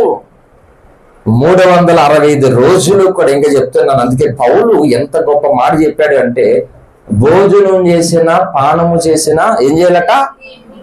దేవుని మహిమ. అంటే ఒక్క ఆలోచన ఎలా ఉందో, సూక్ష్మంలో మోక్షం అన్నట్లుగా దాని మీద కూడా ప్రసంగం చేశాను. దానికి ఏం పేరు పెట్టాను అంత గుర్తులేదు, కానీ వినండి, ఉన్నది నెట్లో ఎదుర్కోవాలి. విలువైనవి ఎంత తొందరగా దొరకవు, అర్థమవుతుందా? బోల్ పిచ్చి మొక్కలు ఉంటాయి, పిచ్చి మొక్కలు. మనం ఆ పిచ్చి మొక్కల దగ్గరికి ఎందుకు వెళ్తాం తెలుసా? ఒకటి, అదంతా లాగిపడేసి అక్కడ ఏదోటి వేసుకోవడానికి లాగుతాం. రెండోది, పొందు పొలకి ఏమైనా ఉపయోగపడుతుంది చూసుకుంటాం, అది ఏదో మొక్కలు, అది అవునా? కానీ మొక్కల పరిశోధన కలిగినటువంటి వాడు మనకి పిచ్చి మొక్కలైతే ఆయనకి ఔషధం, అనేకులకి మేలు కలిగేటువంటి ఔషధం కనపడుతుంది ఆయనకి. అలాగనే ఈ భూమి మీద మనం అలా పరిశోధన చేస్తే, నేను చెప్తున్నాను యథార్థంగానే, ఏంటి కోట్ల మంది క్రైస్తవులు ఉన్నటువంటి సమాజంలో రంజిత్ తోఫ్రీ గారు అనేటువంటి ఒక ఔషధం అనేటువంటి ఆ మహావృక్షము నా జీవితంలో నాకు అందకపోతే, దొరకకపోతే అసలు ఈ నిరీక్షణ లేదు, ఈ విశ్వాసం లేదు, ఈ ప్రేమ లేదు, ఈ తగ్గింపు లేదు, ఈ క్షమాపణ లేదు. అసలు ఓఫ్రీ గారు నాకు తెలుసు, ఓఫ్రీ గారు మా నాయకుడు, ఎందుకండి చెట్టు పేరు చెప్పుకుని కాయలు అమ్మేసుకోవడం? ఆయన మనసు సంతోష పెట్టగలిగేలాగా బ్రతకగలిగినప్పుడే ఓఫ్రీ గారి పేరు కోసం మాట్లాడే హక్కు, అధికారం ఉంటుంది. హల్లెలూయా. అంటే ఒక నాయకుడు, ఒక సేవకుడు పేరే చెప్పుకోలేనప్పుడు యేసు పేరు ఎలా చెప్తామా? నేను చెప్పుకోవడానికి ఏముండదు ఇక. అందుకే చెప్తున్నానండి, భక్తి అందరిలా చేసుకోవద్దు, మనము అందరిలా బ్రతకొద్దు, మనం అందరిలాగా అవమానాలు పొందొచ్చు, అందరిలా కష్టాలు పడవచ్చు, అందరిలా బాధలు పడవచ్చు, అందరిలాగా ఇబ్బందులు పడచ్చేమో, కానీ భక్తి మాత్రము కొందరిలాగా చేయాలి మనం. హల్లెలూయా. ఆ కొందరు ఎక్కడున్నారు, ఎలా ఉంటారు ఎత్తుక్కోవాలి, కూడా ఫాలో అవ్వాలి. చాలా నష్టపోతున్నాం మనం. నేను చెప్తున్నాను కూడా చెప్పండి, ప్రస్తుత దినాలలో ఈ భూమి మీద అనేక మతాలు ఉంటుండగా ఏ మతములో ఉన్నటువంటి వాడికి ఎక్కువ ప్రమాదం, నష్టం ఉందో చెప్పను. నేను ఇంతవరకు ఈ మాట ఎవరు నోట నేను వినలేదు. ఎంతమంది ఒకవేళ ఏమైనా పుస్తకాలలో ప్రసంగాలు చెప్పారో లేదు తెలియదు, కానీ నేను చెప్తున్నాను మాట వినాన్ని గుర్తుపెట్టుకోండి. ఎక్కువగా ఈ భూ ప్రపంచంలో ఉన్నటువంటి మతాలలో ఉన్నటువంటి వ్యక్తులకు ఘోరమైన ప్రమాదం, నష్టం ఎవరికి ఎక్కువ కలుగుతుంది అంటే క్రైస్తవులకే కలుగుతుంది. ఈ మాట రాసి పెట్టుకోండి, అడగండి ఎవరినైనా. ఎందుకు కలుగుతుంది అంటే, మిగిలిన వాళ్ళు ఏమో దేవుడు లేడని హ్యాపీగా ఉన్నారు, కొంతమంది ఏమో ఉన్నదని చెప్పి నచ్చినట్లుగా బ్రతికారు. నువ్వేమో ఉన్నవాడు ఈయనే, మిగిలిన న్యాయము కాదు, సత్యము కాదు, ధర్మము కాదు, అన్ని అసత్యాలు, అసలైనది మార్గం, సత్య, జీవము యేసే అని నమ్మి వ్యర్థమైపోతున్నావు అంటే ఎవరికి ఎక్కువ నష్టం చెప్పండి? అర్థమైందా నా ప్రశ్నకు సమాధానం? ఎందుకు ప్రమాదంలో ఉన్నది క్రైస్తవము, ఎందుకు నష్టంలో ఉంది క్రైస్తవం? మిగిలిన వాళ్ళకి అలా తెలియదు కాబట్టి వాళ్ళు సేఫే. అంటే సేఫ్ అంటే వాళ్ళు అలాగే ఉంది పరిస్థితి, కానీ అన్నీ తెలుసు. అందుకే ఎక్కువ నష్టం, ఎక్కువ ప్రమాదం క్రైస్తవులకే పొంచి ఉన్నది. భక్తి అంటే ఒక రోజు, ఒక గంట, ఒక సమయంలో, ఒక వారంలో, ఒక నెలలో చేసేది కాదు. రక్షణ పొందినది మొదలుకొని ఈ ఊపిరి ఆగిపోయే వరకు చేసేదే భక్తి. కావాలంటే మీరు చూడండి, ప్రపంచంలో ప్రతి ఉద్యోగానికి రిటైర్మెంట్ ఉన్నది, కానీ భక్తికి రిటైర్మెంట్ ఉందా? క్రైస్తవ సేవకులు ఎంతో మందిని చూశాను. జోసెఫ్ తాత ఉన్నాడు ఒక ఆయన, ఎన్ని సంవత్సరాలట? 100 సంవత్సరాలు. ఏం చేస్తున్నాడట? ఎండలో సైకిల్ తొక్కి సువార్త చేస్తున్నాడు. నిన్న పట్టిసీమకి వెళ్ళాను, తాతయ్య గారు 80 సంవత్సరాల వయసు ఉంటుంది. ఏంటి అంత విచిత్రం తెలుసా? నాకు ఎంత ఆనందం. నిజాన్ని బాడీ బాగాలేదు, అనుకూల పరిస్థితుల్లో నేను వెళ్ళవలసి వచ్చింది, వెళ్ళాను. పరిచయం చేస్తున్న ఆయన మాకు కుర్చీలు వేసి చేతులు కాళ్ళు కడుక్కోవడానికి నీళ్ళు ఇచ్చి, 80 సంవత్సరాలు తాతయ్య భోజనాలు ప్లేట్లు ఇచ్చి పరిచయం చేస్తున్నాడు. సంఘంలో యవనస్తులు లేరు, ఆడపిల్లలు ఉన్నారు, పురుషులు యవనస్తులు ఎవరూ లేరు. అంటే నాకు 80 సంవత్సరాల తాత కనబడలేదు, కానీ అక్కడ కుర్రోడు కనిపించాడు ఆయనలో. హల్లెలూయా. అంటే దేవుని కొరకు నా వయసుతో, నా బలముతో, నా శక్తితో, నా ధనంతో పని లేదు, నాతో పని ఉంది. హల్లెలూయా. నేను ఏదో చెయ్యాలనుకున్నాడు. పాస్టర్ గారు చేసేది పాస్టర్ చేశాడు. అక్కడ వంటలక్కలు ఉన్నారు, వంటలు చేసుకున్నారు. నేనేం చేయగలను? చేతికర్ర పెట్టుకుని అక్కడ ఏదో కూర్చోగలను అని అనుకోవచ్చు. ఎవరు ఏమన్నారు తన్ని? కానీ ఏమనుకున్నాడు ఆయన? వచ్చినటువంటి వారికి నేను ఏదో ఒకటి చెయ్యాలి, ఇది దేవుని సేవ అనుకున్నాడు. అర్థం కాలే సేవ అంటే. ఈరోజు సేవ అంటే ఏంటి? బైబిల్ ట్రైనింగ్ వెళ్ళిపోయి పట్టాలు తీసుకుని పాస్టర్లు అయిపోతారే సేవ అనుకున్నారు తిక్కలో వీళ్ళందరూ. హల్లెలూయా. సేవ అంటే ఈ భూమి మీద వ్యర్థమైపోతున్నటువంటి ఈ భూ ప్రపంచములో దేవుడు తన కొరకు ఏర్పాటు చేసుకున్నటువంటి తన ప్రణాళికలో, తన సంకల్పములో నీవు అనేటువంటి వ్యక్తి దేని కొరకు ఉపయోగపడాలనేటువంటి ఆ కృషి, సమర్పణ, తీర్మానమే సేవ. హల్లెలూయా. అంతేగాని ఏదైనా ప్రసంగం చేస్తే ఇది సేవ అంటే, స్టేజ్ మీద ఉంటే సేవ కాదది. నేను ఎందుకు చెప్తున్నాను? ప్రతి ఒక్కరికి ఫలితం ఉన్నది, ప్రతి ఒక్కరికి మేలు ఉన్నది, ప్రతి ఒక్కరికి ఆశ్చర్యం ఉంది. దేవుడి దగ్గరకు వచ్చినటువంటి వాడిని దేవుడు ఏమని తెలుసా? నేను అంత మాత్రమో త్రోసివేయను అన్నాడు. త్రోసివేయడు ఎంత మాత్రము. తప్పిపోయిన కుమారుడు వస్తే తండ్రి దగ్గర తోసేసాడా? త్రోసివేయలేదు ఎంత మాత్రం. మార్పుని చూస్తాడు దేవుడు. హల్లెలూయా. మార్పుని చూస్తాడు. కాబట్టి ఒక మాట చెప్తున్నాను, మనలో ఏదైనా మార్పు దేవుడు చూడగలడా? చెప్పాలి. ఎవరి చేతిలో ఉంటుంది అది? నీ చేతిలోనే ఉంది. లేవా? చూపించలేవా? ఏంటి సినిమా యాక్టర్లు మామూలుగా చూద్దాం అంటే, ఈడు సినిమా పిచ్చోళ్ళ ఉన్నాడు అంటే, సినిమా పిచ్చి కాదు, యేసయ్య పిచ్చికి అన్ని వాడుకుంటాం. హల్లెలూయా. కాబట్టి ఒక మూవీలో మామూలుగా చాలా బక్కగా ఉఫ్ అంటే ఎగిరిపోయేలాగా ఉండేటువంటి వ్యక్తిని మరొక దాంట్లో ఏం చేస్తాడో, మొత్తం పెద్ద పెద్ద బాడీ వచ్చేసి గుణపాలు, ఏనుగులు అన్ని ఎక్కి తొక్కేసి పొడి చేసినా సరే ఏమవుతామాట, అంత బాడీ చూపెడతారన్నమాట. అంటే డిఫరెంట్ చూపిస్తారు. వారి ఏజ్ కానీ, లాంగ్వేజ్ కానీ, మొత్తం అంతానే. అలాగే మన జీవితంలో రక్షణ పొంది సంవత్సరాలు అయిపోతుండగా ఏ మార్పు దేవునికే మనం చూపించలేకపోతే ఈ సమాజానికి ఏం చూపెడతాం చెప్పు? అలా బ్రతుకుతామా? చెప్పండి. అలాగే ఉండిపోతామా?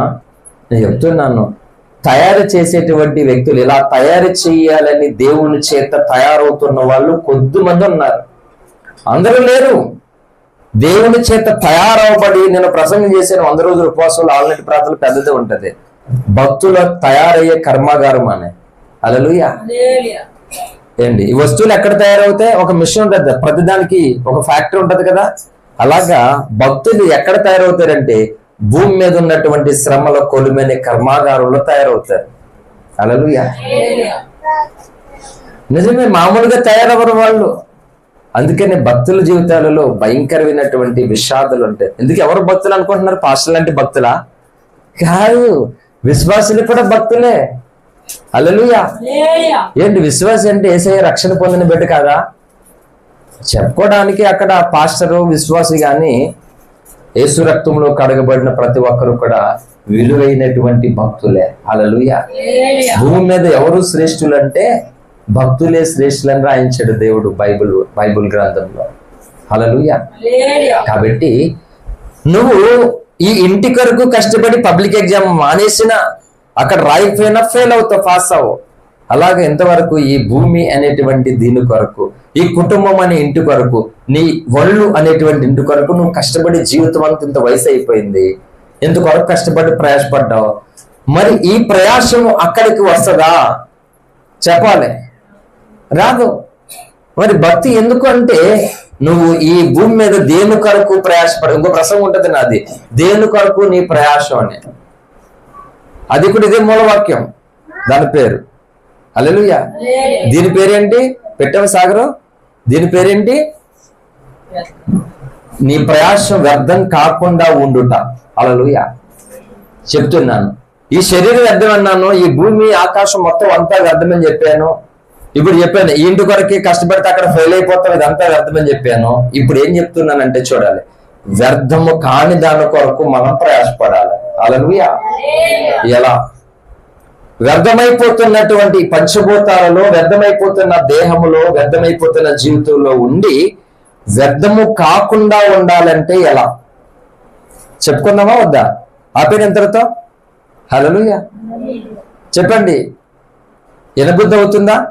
కష్టంగా ఉందా? హల్లెలూయా. భయంకరమైనటువంటి బ్యాక్ పెయిన్ తో రక్తం పోయి నడువు నొప్పి భయంకరంగా వచ్చేసి కాళ్ళు చేతులు విపరీతంగా లాగేసి ఏంటి గుడ్లు పొడి చేస్తుంటే ఇక్కడ నాకు మైగ్రేన్ అంటే తలపోటు అంటారు కదా, భయంకరమైనటువంటి అంటే సుత్తట్టుకొని బుర్ర మీద టప్ టప్ టప్ టప్ కుట్టేసినంత అంత భయంకరంగా ఉంటుంది మైగ్రేన్ అనేది. దాని పేరు ఇప్పుడు వీళ్ళు వచ్చి చెప్తేనే కానీ తెలియదు. చిన్నప్పుడు నాకు వచ్చింది, చిన్నప్పుడే కాదు ఉన్నది అలాగా. లైట్ చూడడానికి ఇష్టం ఉండదు అసలు. భయంకరంగా కళ్ళు మూసుకుంటాం, దుప్పుడు ముసుకేసుకుంటాం, మళ్ళా చిన్న వెలుగు కనబడకూడదు అనమాట. అంటే కళ్ళు మూసుకున్నా వెలుగు కనిపిస్తుంది మైగ్రేన్కి, తెలుసా? చీకట్లోనే కళ్ళు మూసుకుని దుప్పడు మూసుకేసుకున్నా సరే ఇంకా వెలుగు కనబడేలా ఉంటది అన్నమాట. ఈ భయంకరంగా ఇక్కడ హార్ట్ బీట్ లాగా ఇక్కడ బీట్ అయిపోతుంది బాగా హెవీగా మాట, మామూలుగానే. మొత్తం టోటల్గా మెడికల్కి నా శరీరము మొత్తం నాదంతా డిఫరెంట్ మాట. అంత భయంకరమైనటువంటి పరిస్థితుల్లో భక్తి అనేటువంటి దానిని చేయడానికి దేవుడు కృప చూపించాడు. హల్లెలూయా. మామూలు కాదు, మొత్తానికి చెప్తున్నాను. ఇప్పుడు వ్యర్థము కాకుండా మనం ఉండాలని దేవుడు కోరుకుంటున్నాడు. హల్లెలూయా. అందుకే పరిశుద్ధ గ్రంథంలో భక్తాగ్రేసుడైనటువంటి పౌలు మనందరికి మేలు కలుగులాగా ఒక శ్రేష్టమైనటువంటి మాట చెప్పాడు. అందరూ రండి పరిశుద్ధ గ్రంథంలోనికి. అపోస్తులైనటువంటి పౌలు గారు కొరింథీయులకు రాసినటువంటి మొదటి పత్రిక చివరి అధ్యాయము చివరి వచనం చదవండి. 15వ అధ్యాయం చివరి వచనం. ఈ ప్రయాసము ప్రభువునందు వ్యక్తము కాదని ఎరిగి స్థిరులను కదలని వారును ప్రభువు కార్యాభివృద్ధి యందు ఎప్పటికీ ఆసక్తులై ఉండు.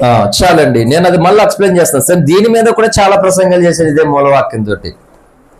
కాగా నా ప్రియ సహోదరులారా, మీ ప్రయాసము ప్రభునందు వ్యర్థము కాదని ఎరిగి స్థిరులను కదలని వారును ప్రభు కార్యాభివృద్ధి యందు ఎప్పటికీ ఆసక్తులునైండి. ఏమని చెప్తుంది? మన ప్రయాస అంటే ఏం కాకూడదట? చూడాలమ్మా, మీరు అందరు నా వైపు చూడాలి. దొంగలు పడ్డా నెలకి కుక్కలు మరినట్లుగా చెప్పేసి చాలా సేపు అయి మళ్ళీ చూడమండి, మళ్ళీ మీరు బైబిల్ తిరిగేసుకోవద్దు ఇంకా. హల్లెలూయా. ప్రయాసం వ్యర్థం కాకుండా ఉండాలనేది దేవుని నిర్ణయము, భక్తుని నిర్ణయము. మరి మన నిర్ణయం ఉండాలి లేదా? చెప్పండి. నువ్వు క్రైస్తవుడు అయింది, క్రైస్తవురాలు అయింది దేని కొరకు ప్రయాసపడ్డాను తెలుసా? ఈ శరీరం కొరకు, ఈ భూమి మీద కొరకు, ఇక్కడ కొరకు కాదు. నీవు ఎలాగ రక్షింపబడ్డావో అలాగ అనేకులు రక్షింపబడడానికి నువ్వు ప్రయాసపడాలి. ఆ ప్రయాసలో నీ ధనమే వాడాలో, నీ బలమే వాడాలో, నీ జ్ఞానమే వాడాలో, నీ మాటే వాడాలో, నీ పాటే వాడాలో, నీ సాక్ష్యమే వాడాలో, నీ ప్రార్థనే వాడాలో, నీ కన్నీరు ఉపవాసమే వాడాలో. అంటే అవసరాన్ని బట్టి ఏది వాడడానికి దేవుడు కృప చెబితే అది వాడాలి. నన్ను దేవుడు ఎలా వాడడానికి అవకాశం ఇస్తే అలా వాడబడతా. ఎలా అంటే ఇప్పుడు కొన్ని నిందలు వేయించుకొని నిష్కారణంగా ద్వేషించబడాలంటే దాని కొరకు వాడబడతా. హల్లెలూయా. ఇప్పుడు నువ్వు కొట్టించుకోవాలి అని అంటే దాని కొరకు వాడబడతా.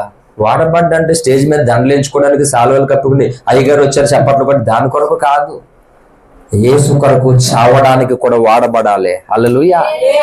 అందుకనే సరైన ప్రసంగాలు వినలేదు ఇప్పుడున్న క్రైస్తవులు. వాళ్ళకి ప్రసంగాలు తెలియదు, చెప్పాలంటే బోధించే వాళ్ళకి తెలియదు, వినే వాళ్ళకి కూడా తెలియదు. ఇలాగ నేను అతిశయంతో చెప్పట్లేదు, హృదయంలో ఉన్న బాధతో చెప్తున్నాను. హల్లెలూయా. ఏవి వినాలో అర్థం కాని పరిస్థితుల్లో ఒక విచిత్రమైన బ్యాచ్ ఉంటుంది అపోస్తుల కాలం గ్రంథం 17లో. ఆ బ్యాచ్ ఎలా అని తెలుసా ఏండి, ఊరు బయట చెట్టు ఉంటది, అడుగుంటది దేవుని దిమ్మ, ఖాళీగా కూర్చుంటే అక్కలో నక్కలో కుక్కలో కూర్చొని ఏం చేద్దంటే ఊర్లోకి ఎవడు కొత్తవాడు వస్తున్నాడో చూసుకుంటారు. అంటే ఏదో ప్రతిరోజు వీళ్ళు చేసే పని ఏంటంటే ఏదో కొత్త టాపిక్ వినాలన్నమాట. వీళ్ళు ఎలాంటి మనుషులు అంటే కొత్త కొత్త సంగతులు వినపడాలి. నిన్న సంగతి మాట్లాడితే ఇష్టం ఉండదు అక్కడ, అన్ని కూరలు కరేపాలే తీసి పడేస్తారు. కొత్త సంగతి మాట్లాడితే అది ఎంత చెత్తదైనా సరే వాళ్ళందరూ గుమ్ముగూడి వింటారు అనమాట. అటువంటి బ్యాచ్, అటువంటి స్థలానికి భక్తుడైన పౌలు వెళ్ళాడు. ఈ ఎలతో ఎందుకో తన ఆత్మ పరితపిస్తూ ఉంది. ఆ మనుషులని, వాళ్ళ ఆచారాలు, వాళ్ళ విధి విధానాలు చూసినప్పుడు వాళ్ళు ఏదో కొత్త సంగతి చెప్పుటి యందు జీవితాన్ని కాలాన్ని గడిపే మనుషులను రాయబడి ఉంది. అటువంటి మనుషుల దగ్గరికి వెళ్ళి ఆయన నిలబడితే ఏం చెప్పాలో అర్థం కాని పరిస్థితి. కానీ పరిశుద్ధాత్మ దేవుడు పౌలును తను దర్శించాడు, మాట్లాడడం మొదలు పెట్టాడు. తెలియక దేని యందు మీరు భయభక్తులు కలిగి ఉన్నారో దాన్ని మీకు చెప్పడానికి వచ్చాను నేను అన్నాడు. ఒరే మనం అంట భయభక్తులు కలిగి ఉన్నామంట, ఓకే, అది కూడా ఎలా ఉన్నామంట, తెలియకుండా ఉన్నామంట. ఈడెవడో చెప్తాడంట రండి, వాళ్ళంతటా వాళ్ళందరూ పోగయ్యారు. అప్పుడు చెప్పాడు, నువ్వు నేను అందరం కూడా ఒకే కన్న తల్లి బిడ్డలము అని చెప్పాడు పౌలు భక్తుడు. హల్లెలూయా. ఒకని అందే జీవించున్నాం చలించున్నాం అని మీ కవీశ్వరులోను కొందరు చెప్పుచున్నారని చెప్పాడు. హల్లెలూయా. ఇప్పుడు పాస్టర్లు స్వార్థ ఇష్టంలే, దుర్వార్తలు ఇష్టం.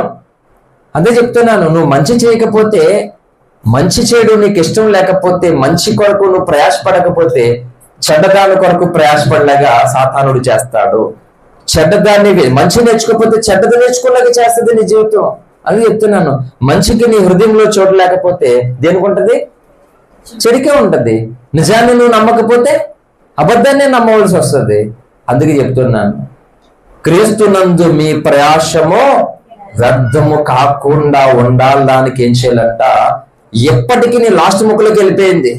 ఎప్పటికీ నీ ప్రభు కార్యాబుద్ధి ఏంటంట, ఆసక్తులై ఉండండి. ఈరోజు క్రైస్తవుల ఆసక్తి ఎప్పటి వరకు, గట్టిగా ఎండ వచ్చిందంటే ఆసక్తి ఎగిరిపోద్ది, గట్టిగా వర్షం వచ్చిందంటే ఆసక్తి ఎగిరిపోద్ది, గట్టిగా చలిసిందనుక ఆసక్తి ఎగిరిపోతుంది. అంటే ఎండ వాన అనేది నేను ఈ భౌతిక దాని కోసం చెప్పలా, అందుకే చెప్పాను ఫిజికల్ గా స్పిరిచువల్ గా ఉంటాయి అని. ఏంటి వర్షం వచ్చినట్టు నేను ఆగుతాను, పెద్ద పుడింగిలాగా నేనే భక్తులు అని చెప్పేసి మొత్తం వర్షంలో ఎంత లేదని చెప్పి చిన్నపిల్లలు, స్త్రీలు, ఆరోగ్యం బాగాలేని వాళ్ళు భయంకరమైన సమస్యలు అవుతాయి. జాగ్రత్తలు తీసుకోవాలని చెప్తాను, మరీ మూర్ఖుని కాదు నేను చెప్పేది ఏంటంటే జీవితము, కుటుంబము అనేటువంటి దానికి కొంచెం ఎండ అంటే కొంచెం ఏదోటి ఈటి మోతుంది ఇంట్లో, ఈగల మూత దోమల మూతలాగా. కొన్ని చినుకులు, కొన్ని తుఫాన్లు వస్తాయి ఇంట్లో, అంటే చిన్న చిన్న గొడవలు, అలాగే ఇబ్బందులు. దాంట్లో కోసం చెప్తున్నాను. ఈ భౌతికంగా అంటే ప్రకృతి మనం ఆగాలి. ఈ ఎండల్లో ప్రయాణాలు చేసి రకరకాల పరిస్థితులు గుండా బాగా బలహీనమైపోయాను. ప్రస్తుతం నేను మీకు కనిపించేంత ఆరోగ్యంగా నేను లేను, చాలా భయంకరమైనటువంటి బలహీనంగా నేను ఉన్నాను. కానీ 1,00,000 ప్రసంగాలకి మించిన ప్రసంగం చేస్తున్నాను ఇప్పుడు. ఇది చాలా అవసరం నాకు, నీకు, క్రైస్తవ సమాజం అంతటికీ అవసరమైనటువంటి సందేశం. హల్లెలూయా. ఇంతవరకు నువ్వు ప్రయాసపడుతున్నది దాని వలన నీకేమన్నా దేవుని రాజ్యంలో చోటు దొరుకుతుందో ఆలోచించుకోవాలి.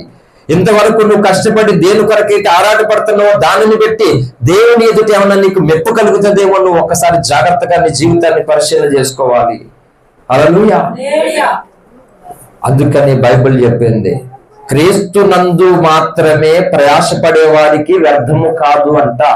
క్రీస్తునందు కాకుండా ఇంకొక దాని యందు నువ్వు ప్రయాసపడతా చూసావా, అది అంత వ్యర్థమే.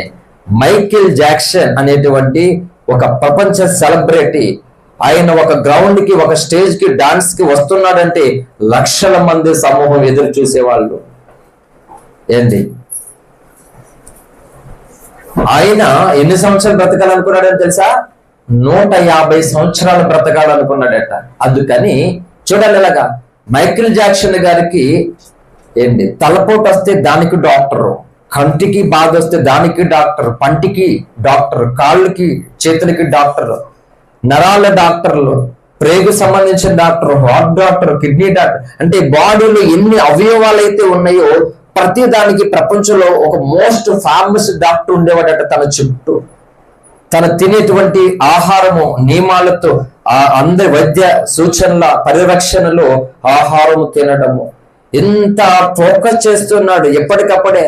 ఏంటి ప్రతి నిత్యము ప్రతి డాక్టర్, హార్ట్ డాక్టర్ వచ్చి హార్ట్ ని ప్రతి క్షణము ఎప్పటికప్పుడే చెక్ చేసుకుంటున్నాడు. కిడ్నీ డాక్టర్కి వచ్చి కిడ్నీ ఫంక్షన్స్ ఎలాగున్నాయో, ఆ లివర్స్ ఎలాగున్నాయో, ఇలా ప్రతి ఒక్కరు కూడా ఆ గాల్ బ్లడ్ ఎలాగుందో ఎవరికి వాళ్ళే ప్రతి అవయవాన్ని జాగ్రత్తగా పరీక్షించుకుంటున్నారు. అంత అలా చేసిన తర్వాత ఆయన ఎంతకాలం బ్రతికాడో తెలుసా? 50 ఏళ్ళే. చూసుకోండి, ఎన్ని 50 ఏళ్ళు. మరి అర్థం కాదా? అంత ప్రయాసపడ్డా ఎవరికి లేదు అటువంటి పరిస్థితి. అంత పరిస్థితి చూసుకున్నాడు తను. అంత చేసిన 50 ఏళ్ళే బ్రతికాడు. ఇన్ని ఏళ్ళు బ్రతికాడు, ఎంత అందంగా బ్రతికాడు. ఎవరి చేతుల్లో లేవు. జీవ మరణములు ఆయన వశములో ఉన్నవి. సేమ్ దేవుడు నీ దగ్గర కూడా పెట్టాడట. ఎలాగంటే దేవుని వాక్కు, దేవుని శక్తి నీకు తోడుగా ఉంటే నేను బ్రతకాలి బ్రతకాలి దేవుని కొరకు బ్రతకాలి అని 34వ కీర్తన 12 దేవుడు నాతో మాట్లాడిన మాట అది మాట. దాని మీద నా మొదటి ప్రసంగం, క్రైస్తవుడిగా నేను చేసిన మొట్టమొదటి ప్రసంగం ఏంటంటే 34:12 కీర్తన. బ్రతక గోరువాడు ఎవడైనా ఉన్నాడా, మేలు నొందుచు అనేక దినములు బ్రతక గోరువాడు ఉన్నాడా అనేటువంటి దాని మీద మొదటిసారి నేను క్రైస్తవుడిగా ప్రసంగం చేశాను. హల్లెలూయా. ఇప్పుడు మనుషులు బ్రతకాలనుకుంటున్నారు. ఓకే, దేని కొరకు? దేని కొరకు తెలియదు. దేవుని కొరకు బ్రతకాలనుకున్న వాళ్ళు కావాలండి దేవుడికి. లోకంలో ఉన్న దాని కొరకు బ్రతకాలనుకున్న వాళ్ళు దేవుడికి ఎందుకు చెప్పండి? హల్లెలూయా. కాబట్టి క్రీస్తునందు మాత్రమే ప్రయాసపడేటువంటి వారి ప్రయాస వ్యర్థము కాదు అట. హల్లెలూయా. అందుకనే లాజరు వ్యర్థము కాలేదు గనుకనే భక్తుడైన అబ్రాహాము రోము మీద కూర్చున్నగలిగే అవకాశం ఇచ్చాడు దేవుడు. ఎంత కన్నీరు కార్చాడో తను. అందరూ చూసింది రాజుల్లో ఏం చేశారు? పేదరికం, భయంకరమైనటువంటి రోగము, ఏంటి తినడానికి తిన్నుండదు, వీడు బెకారి, వీడొక అబీర్, వీడొక రోగి, వీడు వేస్ట్ అని ఇవి మాత్రమే చూసింది సమాజం లాజరులోను. కానీ లాజరు గుండెల్లో, నరాలలో, అణువులలో దేవుని మీద ఉన్నటువంటి ప్రేమ చూడలేకపోయింది. హల్లెలూయా. అది చెప్తున్నాను, భక్తుని హృదయ ఆలోచనను ఎరిగితే భక్తులు అవుతాం మనం. ఆయన అలా ఎందుకు మాట్లాడాడు? అలా మాట్లాడుకోవడం కొంతమంది బుడబొక్కలు వస్తారు. వీళ్ళని అంటలేదు నేను, క్రైస్తవ బుడబొక్కలు. హల్లెలూయా. ఓఫిర్ గారు అలా మాట్లాడొచ్చా? అదార్థవాది ఛానల్లోనూ అలా అనొచ్చా? అలా అనకూడదు కదా. పోతకుడు నేను పెద్ద పుడింగుల మాటిల్లు ఏసై కోసం చెప్పాను నేను. ఏసై కోసం మత్తయి సువార్తలో ఒక వాక్యం చూపించి చెప్పాను నేను. ఏమనంటే చూడండి, అసలు యేసుప్రభు భక్తుల కోసం వదిలేండి. భక్తులలో బలహీనతలు, లోపాలు అన్ని కూడా ఉంటాయి. లేని వాళ్ళు ఎవరు ఉండరు. ఓకే, యేసుప్రభు కోసం ఏమనుకుంటున్నావు చెప్పండి. యేసుప్రభు దేవుడు కదా, మనల్ని ఎంతో ప్రేమించాడు, మన కోసం చచ్చిపోయాడు, తిరిగి లేచాడు, వస్తాడు కదా అన్నాడు. మరి యేసుప్రభు ఎంత త్యాగం చేశాడు కదా. ఆయన దేని వరకు వచ్చాడు చెప్పి, భూమి మీద కంటే మనల్ని కాపాడడానికి వచ్చాడు అన్నాడు. అదొకటే చూసావా నువ్వు? దేని కొరకు వచ్చాడు? ఆయనంతటా ఆయన నోటితో చెప్పాడు, నేను ఈ భూమి మీదకి అగ్నివేయ వచ్చి తిని అత్తకి కోడలకి అత్తకి వేయ చేయడానికి వచ్చాను అన్నాడు యేసుప్రభు. అన్నాడా లేదా? నేను అంటున్నానా? చెప్పండి, ఇక్కడ ఉన్న వాళ్ళు సాక్ష్యంగా. కొంతమంది అని చెప్పండి, బంధాన్ని పెడతాను. హల్లెలూయా. అమ్మా అన్నాడా? ఏమన్నాడు? ఇడిపోతున్న అత్తా కోళ్ళని కలపడానికి వచ్చాను అన్నాడా? లేకపోతే కలిసి వాళ్ళని ఎరగొడతాను అన్నాడా? చెప్పండి మీరు. హల్లెలూయా. యేసుప్రభు కలపడమే మాత్రం కాదు, వేరు కూడా చేస్తాడు. ఎందుకో తెలుసా? ఎవరు అయితే దేవుని అందు భయభక్తులు కలిగి, దేవుని అందు ఆలోచన కలిగి బ్రతుకుతారో వాళ్ళకి డిస్టర్బ్ గా ఉన్న అట్లనైనా పక్కన పెడతారు చెత్తగానే, వాళ్ళకి ఇబ్బందిగా ఉన్న కోళ్ళనైనా పక్కన పెడతారు చెత్తగానే. హల్లెలూయా. ఉత్తినేరు చేయడైనా భక్తుల జీవితాల్లో చెత్తను వేరు చేస్తాడు దేవుడు. హల్లెలూయా. అందుకు చెప్పాడు ఆయన. అందుకే యేసుప్రభు మాటలు బోధకులకి అర్థం కాలేనప్పుడు బచ్చగాళ్ళకి అర్థమవుతాయా చెప్పండి? అన్నాడా లేదు? నేను అన్నాను అలాగా. నేను అగ్నివే వచ్చింది అన్నాడు, ఒకరికొకరికి వేరు చేస్తానన్నాడు యేసుప్రభు వారు. నేను ప్రాణం పెట్టానన్నాడు, మీ అందరి కొరకు రక్తం చిందిస్తానన్నాడు. అన్ని చెప్పింది దేవుడే. ఇలా కూడా అన్నాడు ఆయన. ఎందుకు? ఒకరు భక్తి కలిగి, కన్నీరు కాచి, దీనత్వం కలిగి, కలుపుకొని, క్షమించి, ఓర్చుకుని మనసుతో దేవుడి సన్నిధిలో ఏడుస్తూ ఉంటే, ఆయన సీటుపోటు మాటలు పొలిసి ఆట కొలబెట్టి ఎడిపిస్తుంటే నీతో కలిసి ఉండలే చేస్తాడు దేవుడు. చెప్పండి. నువ్వు అలాగే తిడుతూ, కొడుతూ, బుర్జల్లుతూ అలాగే చేస్తుంటే నీ ముందు అలాగే ఎడతాడు దేవుడు. నువ్వు జీవితకాలం అలాగే ఏడిపించి ఉండు, నా పిల్లలను నా కొరకు కన్నీరు కాచి మంచి మనసుతో నా బిడ్డను నీ దగ్గర పెడితే నువ్వు అలాగే కాకిలాగా రాబొందులో పీక్కు తిను అని పెడతాడు దేవుడు. వేరు చేస్తాడు. హల్లెలూయా. ఉంచాడు దేవుడు. హల్లెలూయా. అందుకనే భక్తులు కావాలని కోరుకోవాలి. ఏక మనసు కావాలి. అందుకే యెహోషువ చెప్పిన మాట ఇప్పుడు కూడా క్రైస్తవులకు అర్థం కాలేదు. నేనును ఆ ఇంటి వారు ఏం చేస్తామన్నాడు, యెహోవాని సేవిస్తామన్నాడు. అంటే అర్థం ఏంటి అనుకున్నాం? అందరూ రక్షణ పొందుతామని కాదు దాని అర్థం, అందరూ కలిసి గుడికి వెళ్తామని కాదు అర్థం. అందరూ ఒకే మాటకు కట్టుబడి ఉండి ఆయన కొరకు చావనైనా చేస్తాము అని అర్థం. హల్లెలూయా. ఇప్పుడు రక్షణ పొందిన వాళ్ళే కదా మన కుటుంబాల్లోనూ, కానీ అందరి మాట ఒకటి ఉందా? ఎందుకు లేదు అంటే అందరూ వాక్యాన్ని ఒకలా ప్రేమించకపోతే ఒకలా ఉండదు. అందరూ కూడా న్యాయాన్ని ప్రేమించాలనే మనసు లేకపోతే ఒకలాగా ఉండదు. అది అర్థం కాలేదు ఇంకా క్రైస్తవులకి. అందరూ రక్షణ పొందినంత మాత్రాన, అందరూ గుడికి వెళ్తున్నంత మాత్రాన అవ్వదు. ఒకే స్కూలు ఒకే కాలేజ్ కానీ అందరూ ఒకలా పాస్ అవ్వరు. అర్థమైందా? ఇది కూడా అంతే. దేవునికి నీ హృదయాలలో ఇచ్చేటువంటి స్థానాన్ని బట్టే నీ జీవితము దేవుని యొక్క మహిమ ప్రభావంతో నింపబడుతుంది. హల్లెలూయా. భక్తులు తయారవడానికి ఎక్కడ బుడమొక్కల బ్యాచ్ లోకి మనం ఎక్కడ ఏమి చేయకలే. మోకాళ్ళ ప్రార్థన సాధన చెయ్యాలి, పరిశుద్ధాత్మని అభిషేకాన్ని కుమ్మరించబడాలి, భక్తులతో సహవాసంలో కొనసాగాలి. 3 లేకపోతే మనం చేరలేము పరమపురికి. హల్లెలూయా. కాబట్టి నేర్చుకునేదే భక్తి. నేర్చుకోకపోతే అన్ని సంగతులు వచ్చేస్తాయి ఈజీగా. ఏంటి భక్తి నేర్చుకోవాలి. లోకంలో చిన్నపిల్లాడు అబద్ధం ఆడుతున్నాడు, ఎక్కడ ట్రైనింగ్ అయ్యాడు? ఎన్ని సంవత్సరాలు ట్రైనింగ్ అయ్యాడు? వాడు గురువు ఎవడు చెప్పండి? నార్మల్గా చెప్తున్నాను. ఉగ్గుపాలతోటే, ఒరే నిన్ను ఎవ్వరు అడిగిన అత్త వచ్చిన మామ వచ్చిన అన్ని అబద్ధాలు చెప్పరా. పాలు ఇచ్చినప్పుడు తల్లి చెప్తుందా అబద్ధం చెప్పని? ఎలా వచ్చేసింది వాడికి? ఎక్కడ ట్రైనింగ్ అయ్యాడు? నేను అది చెప్తున్నాను. మంచి మాత్రమే నేర్చుకోవడానికి మనం కష్టపడాలి, ప్రయాసపడాలి. మంచిది కానిది మనం కష్టపడకుండానే వచ్చేస్తుంది ఆటోమేటిక్గా. ఎందుకంటే అటువంటి లోకంలో మనం ఉన్నాం. ఎవరు చెప్పక్కర్లేదు, నీకు నీ మట్టికి నీకు వచ్చేస్తుంది అలాగా. కానీ మంచి కోసం అయితే మాత్రం ఖచ్చితంగా నీకు పదే పదే పదే పదే పదే చెప్పాలి. ఆ మంచి పూలు బుర్ర తినేస్తున్నాడు బాబాయ్, అక్కడ బుర్ర తినేస్తున్నాడు అంటే మంచి పూలు ఎలా కనబడతారట? బుర్ర తినేస్తున్నారంట. అంటే చెడు చెప్పుడు బుర్ర తినడు నైస్ గా పుల్లెట్టి ఆదాం లేని సాదాలు అవదరికి వచ్చి పుల్లపెట్టి వెళ్ళిపోయింది అంతే. కానీ 100 సంవత్సరాలు దేవుడు వాళ్ళతో కలిసి చెప్పాడు. ఎన్ని సంగతులు చెప్పుంటాడో వాళ్ళకి అర్థం కాల. హల్లెలూయా. కాబట్టి క్రీస్తునందు ప్రయాసం అర్థం కాదంట. ఇప్పుడు చెప్పు నువ్వు ఏంటి? దేవుని కొరకు చాలినటువంటి జీవితాలలో నమ్మకంగా ఉంటూ, యథార్థంగా ఉంటూ, నీతిని ప్రేమిస్తూ, న్యాయంగా బ్రతుకుతున్నందుకు ఇన్ని కన్నీళ్లు, ఇన్ని అవమానాలు, ఇన్ని వేదనలు, ఇన్ని కష్టాలు, ఇన్ని బాధలు కలుగుతూ ఉంటే దేవుడి కొరకు ఓర్చుకుండి నీ పని చేసుకుంటూ వెళ్ళిపోతే అది వ్యర్థం అవుతుందా? చెప్పాలి, అది వ్యర్థం కాదు. అందుకే చెప్తున్నాను, ఇంతవరకు మన జీవితాలలో ఎక్కువగా దేని కొరకు మనం ప్రయాసపడతాం తెలుసా? వ్యర్థమైపోయే దాని కొరకు, ఇక్కడి పంచభూతాలతో లయమైపోయే దాని కొరకు మనం కష్టపడుతున్నాం. దానివల్ల ప్రయోజనం ఏమీ లేదు దానివల్ల ప్రయోజనం. అందుకే వ్యర్థము కానిది ఒకటి ఉన్నది. ఆ వ్యర్థము కాని దాని కొరకు వ్యర్థమైపోతున్నటువంటి శరీరంలో ఉన్న ఆత్మతో నువ్వు పోరాడాలి. అంటే శరీరము ఆత్మ ఒకదానికొకటి విరోధం అని చెప్పింది బైబిల్. ఒకదానికొకటి వేరుగా పోరాడుచుందని చెప్పింది. ఆత్మను పడుకోబెట్టి, ఆత్మను బలహీనపరిచి, శరీరాన్ని కండలు పెంచుకుని, శరీరాన్ని బలపరచుకుని, శరీరానికి ఏ లోటు రాకూడదంట. అంటే ఒక మాట చెప్తున్నాను, సపోజు వారం రోజులు డ్యూటీకి పనికి ఇంట్లో ఇబ్బంది ఉంటుందా లేదా? మరి వారం రోజులు దేవుడు నీతో మాట్లాడలే, వారం రోజులు నువ్వు దేవుడితో మాట్లాడలే, మరి ఎన్ని ఇబ్బందులు ఉన్నాయో తెలుసా నీకు? తెలియదు అసలు. ఎందుకో చెప్పండి, నిజమే కదా. అంటే భౌతికంగా ఇంట్లోనికి వచ్చేది లేనప్పుడు ఎంత ఇబ్బందిగా ఉందో నాకు తెలుసు, నీకు తెలుసు, అందరికీ తెలుసు. మరి దేవుని సన్నిధి మనకి దొరకలేనప్పుడు, దేవుడు మనతో మాట్లాడలేనప్పుడు, దేవుని సహవాసంలో మనం నడవలేనప్పుడు మరి ఎంత భయంకరమైన కటిక ఇబ్బందులు ఉన్నావో తెలుసా మీకు? అది తెలియదు. మరి తెలియకపోతే పరిస్థితి ఎక్కడో ఎంత దారుణంలో ఉన్నాం తెలుసా? అంటే అంత వ్యర్థమైపోతున్నటువంటి దానిలో ఇంకా అర్థం కాకుండా బ్రతికేస్తున్నాం. అందుకే చెప్పాను, ప్రపంచంలో ఉన్నటువంటి మతాలను చెప్పబడుతున్న దాంట్లో ఎవరికి ఎక్కువ ప్రమాదం, నష్టము అంటే క్రైస్తవులకే. ఎందుకంటే ఇది పరిస్థితి. ఫిజికల్ గా ఏముందో లేదో తెలుసు, కానీ స్పిరిచువల్ గా ఆత్మీయంగా ఏమి లేదో తెలియట్లే.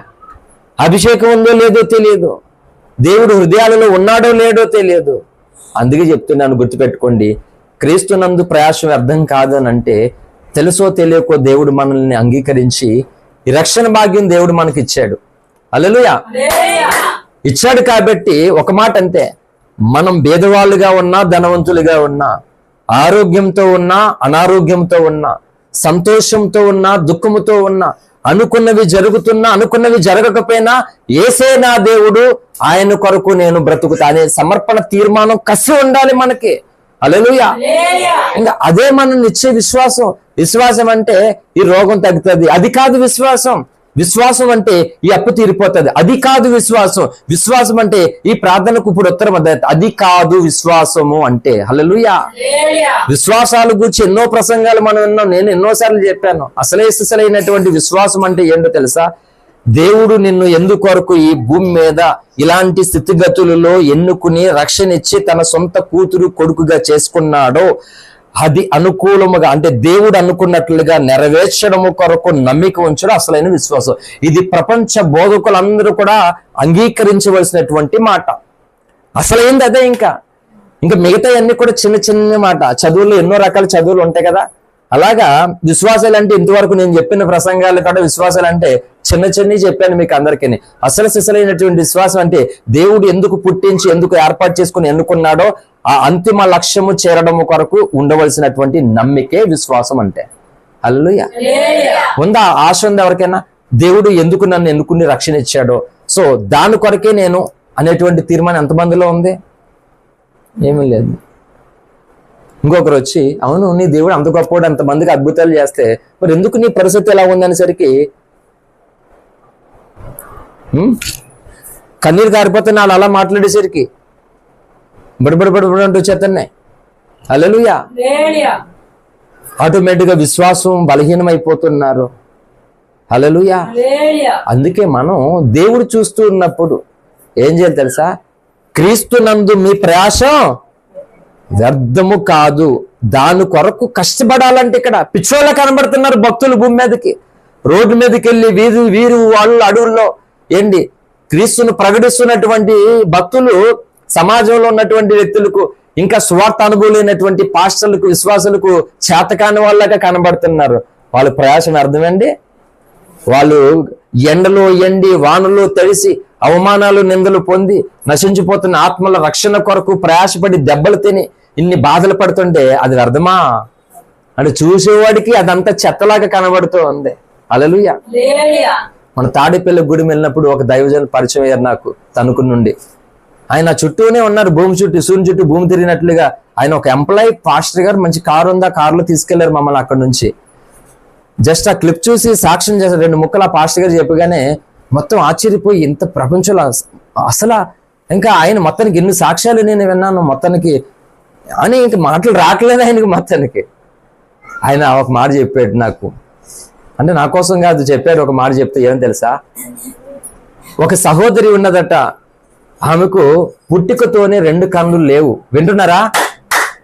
పుట్టుకతోనే 2 కన్నులు లేవు. ఆ గురుడితనముతోనే తన జీవితంలో చాలా దేవుని కొరకు ఎంత చేయాలో అంత పని చేశారట. అయితే చాలా మంది వాళ్ళకి కళ్ళు రావాలని చాలా ప్రార్థనలు చేశారట. ఏ విధంగానైనా అంటే ఎంత దేవుని కొరకు భారంగా ఉన్నటువంటి ఆ బిడ్డకు, ఆ తల్లికి కళ్ళు రావాలి. మ్యారేజ్ చేసుకోలేదంటే అవనస్తురాలు, ఆ దేవుని కొరకు సమర్పించుకున్నటువంటి సహోదరి. వయసు ఎంతో తెలియదు కానీ చెప్పారు. అయితే విన్నారా? చాలా తనకి బాగుండాలి, ఆ కంటి చూపు రావాలి, ఆరోగ్యం రావాలని చెప్పేసి చాలా ప్రయాసపడి చాలా ప్రార్థన చేసి మొత్తం మీద వాళ్ళు ప్రయోగాలు అన్ని చేస్తే ఫలించి చివరికి ఏమైందంటే ఆమెకు ఒక ఆపరేషన్ చేస్తే కళ్ళు వస్తాయట. హల్లెలూయా. ఆ ఆపరేషన్ చేయడానికి తమ ప్రేమికులు తన కొరకు ప్రార్థించే బృందం రెడీగా ఉంది. ఎన్ని లక్షలైనా పర్లే, తన కంటి చూపు రావడం కొరకు ఏమైనా ఇచ్చేస్తామని బృందం కూడా ఉంది. అంటే ఇప్పుడు ఆపరేషన్ చేస్తే కళ్ళు వస్తాయి, ఆపరేషన్ కావాల్సినటువంటి డబ్బు కూడా ఉంది. మంచిదే కదా? మంచిదే. అయితే తన దగ్గరకు తీసుకెళ్ళినప్పుడు ఫైనల్ డెసిషన్ ఆపరేషన్కి ఎంతమంది ఏమన్నారని తెలుసా? మైండ్ బ్లోయింగ్ మాట నాకైతే. ఏంటో తెలుసా? ఇంతవరకు ఈ జీవితంలో నేను ఎలా గడిపేశాను, నా యేసయ్య కొరకు ఏదో నాకు తెలిసింది ఏదో నేను చేసుకోగలిగాను. అయితే ఇప్పుడు ఇంతమంది ప్రార్థనలు ధనంతో నన్ను బాగు చేసి నాకు కళ్ళు రప్పిస్తారు కదా, నేను ఏమనుకుంటున్నానంటే నేను కళ్ళు లేకుండా ఎంతకాలం బ్రతికానో నాకు బాధ ఏమీ లేదు. నేను మరణించిన తర్వాత నాకు దేవుడిచ్చేటువంటి ఆ మహిమ కళ్ళుతో మొదటగా నేను ఆయన చూడాలనుకుంటున్నాను. ఐఎమ్ వెరీ సారీ, ఈ కళ్ళుతో నేను ఇక్కడ ఎవరిని చూడాలనుకోవట్లేదని చెప్పిందంట ఆమె. నాకు మాటలు రాలే. సో నేను తాడేపల్లిగూడెంలో ప్రసంగం చేయడానికి వెళ్ళాను, కానీ అక్కడ నుంచి నేను నేర్చుకుని వచ్చాను. అంటే చూడండి, ఆ వ్యక్తి ఎవరో తెలియదు, ఊరేంటో తెలియదు, పేరేంటో తెలియదు, తన రూపమేంటో తెలియదు, కానీ అయినా సరే ఆమె నాకు పాఠం నేర్పించింది. భక్తి అంటే అది. హల్లెలూయా. నీ పేరేంటో, నీ హైట్ ఏంటో, నీ రూపేంటో, నీ ఆస్తి ఏంటో, నీ అందం ఏంటో తెలియకల్లా, కానీ నీ లోపల ఉన్నటువంటి దేవుడు నీ కోసం చెప్తాడు ఇతరులకి. అర్థమవుతుందా? చూడండి, ఆమె ఎవరో తెలియదు, నేను ఎవరో తెలియదు, కానీ నేను అక్కడ స్పీకర్కి వెళ్ళి నేను నేర్చుకుని వచ్చాను. నేను అదే చెప్పా, నేను నేర్చుకోవడానికి ఎల్లప్పుడూ నిరంతర విద్యార్థిగా నేను ఉంటాను. సేమ్ టైము ఇతరులకి బోధించడానికి బోధకుడిగా కూడా నేను ఉంటాను. నేర్చుకుంటాను, నేర్పిస్తాను. ఈ మనసు ఉండాలి ప్రతి ఒక్కరికైనా. కొంతమంది నేర్చుకోవడానికి ఇష్టపడరు, నేర్పించడానికి ఇష్టపడతారు. అవును, నేర్పించేవాడికి ఏముండాలి? నేర్చుకున్న అనుభవం ఉండాలా లేదా? మరి నేర్చుకోకుండా ఏమి నేర్పిస్తారు? అది పరిస్థితి. అంటే వాళ్ళ ఆశ చూడండి ఎలా ఉందో. ఏంటి అనిపిస్తుంది? ఏమన్నా మీకు ఏమన్నా ఫీల్ అయ్యారా లేదా? నా చూపుతో మొట్టమొదటి ఎవరిని చూడాలంట అన్న అవకాశాలు ఉన్నాయి కూడా. అంటే వాళ్ళ తీర్మానం చూడండి, వాళ్ళ సమర్పణ చూడండి. అందరూ స్టన్ అయ్యారంటే దెబ్బతోటి. అదే చెప్తున్నాను. అంటే భక్తి జీవితంలో భక్తులు వాళ్ళ కొరకు స్పెషల్గా కోరుకోవడానికి ఇష్టపడరు. అంటే దేవుడు ఏదైనా చెప్తే అది జరగాలని కోరుకుంటారు, ఆశపడతారు. కానీ మొట్టమొదటిగా భక్తుల యొక్క మనస్తత్వం అంటే విశ్వాసాన్ని లేదు, పాశ్చాన్ని లేదు, కానీ వాళ్ళ మనస్తత్వం ఎలా ఉంటుందో తెలుసా? దేవుని సంఘము, దేవుని కుటుంబం అనేటువంటి దాని కొరకు ఆశ ఉంటది ఎక్కువ. హల్లెలూయా. అప్పుడు దేవుడు దావీదు అంటాడు 69వ కీర్తన అనుకుంటాను, నీ ఇంటిని కూర్చుని ఆసక్తి నన్ను భక్షించున్నదంట. అంటే దేవుని ఇంటి కొరకు ఈ భూమి మీద దావీదు అలా అయిపోతున్నాడట. 10 మందికి ఏముండదు. అందుకే నేను చెప్తున్నాను చూడండి, ఎలాగా ఏ సంఘం అయితే, భూమి మీద చాలా సంఘాలు ఉన్నాయి కదా, అన్ని సంఘాలకు ఒక మహిమేవుడు దేవుడు, అన్ని సంఘాలకు ఒక ఘనతేవుడు దేవుడు. ఒకే మినిస్ట్రీలో కొన్ని సంఘాలు ఉన్నాయి కదా, సేమ్ అన్ని సంఘాలకు ఒకే కృపేయుడు దేవుడు. అర్థమవుతుందా మీకు? ఎప్పుడు చెప్పని సంగతులు చెప్తున్నాను. ఒకే మినిస్ట్రీలో ఇన్ని సంఘాలు ఉన్నా కానీ, పౌలు దగ్గర ఎన్నో సంఘాలు ఉన్నా కానీ, మాసిదోనియా సంఘానికి ఒక ప్రత్యేకమైనటువంటి కృప ఇచ్చాడు. వాళ్ళంటే ఎలాంటి మనుషులు తెలుసా? బహు నిరుపేదలంట మాసిదోనియా సంఘం. ఎలాంటి వాళ్ళంట? అంటే నిరుపేదలు అంటే అర్థం ఏంటి? ఈరోజు డ్యూటీ లేకపోవడమా, కూర ఏమీ లేకపోవడమా? కాదు. అసలానే వాళ్ళకి నిత్యం ఏమీ లేదు, కట్టుకోవడానికి బట్టలు లేవు, తినడానికి తినలేదు, ఉండడానికి ఇల్లు లేదు, మొత్తానికి ఎలాగా పూట గడుస్తుందో తెలియదు.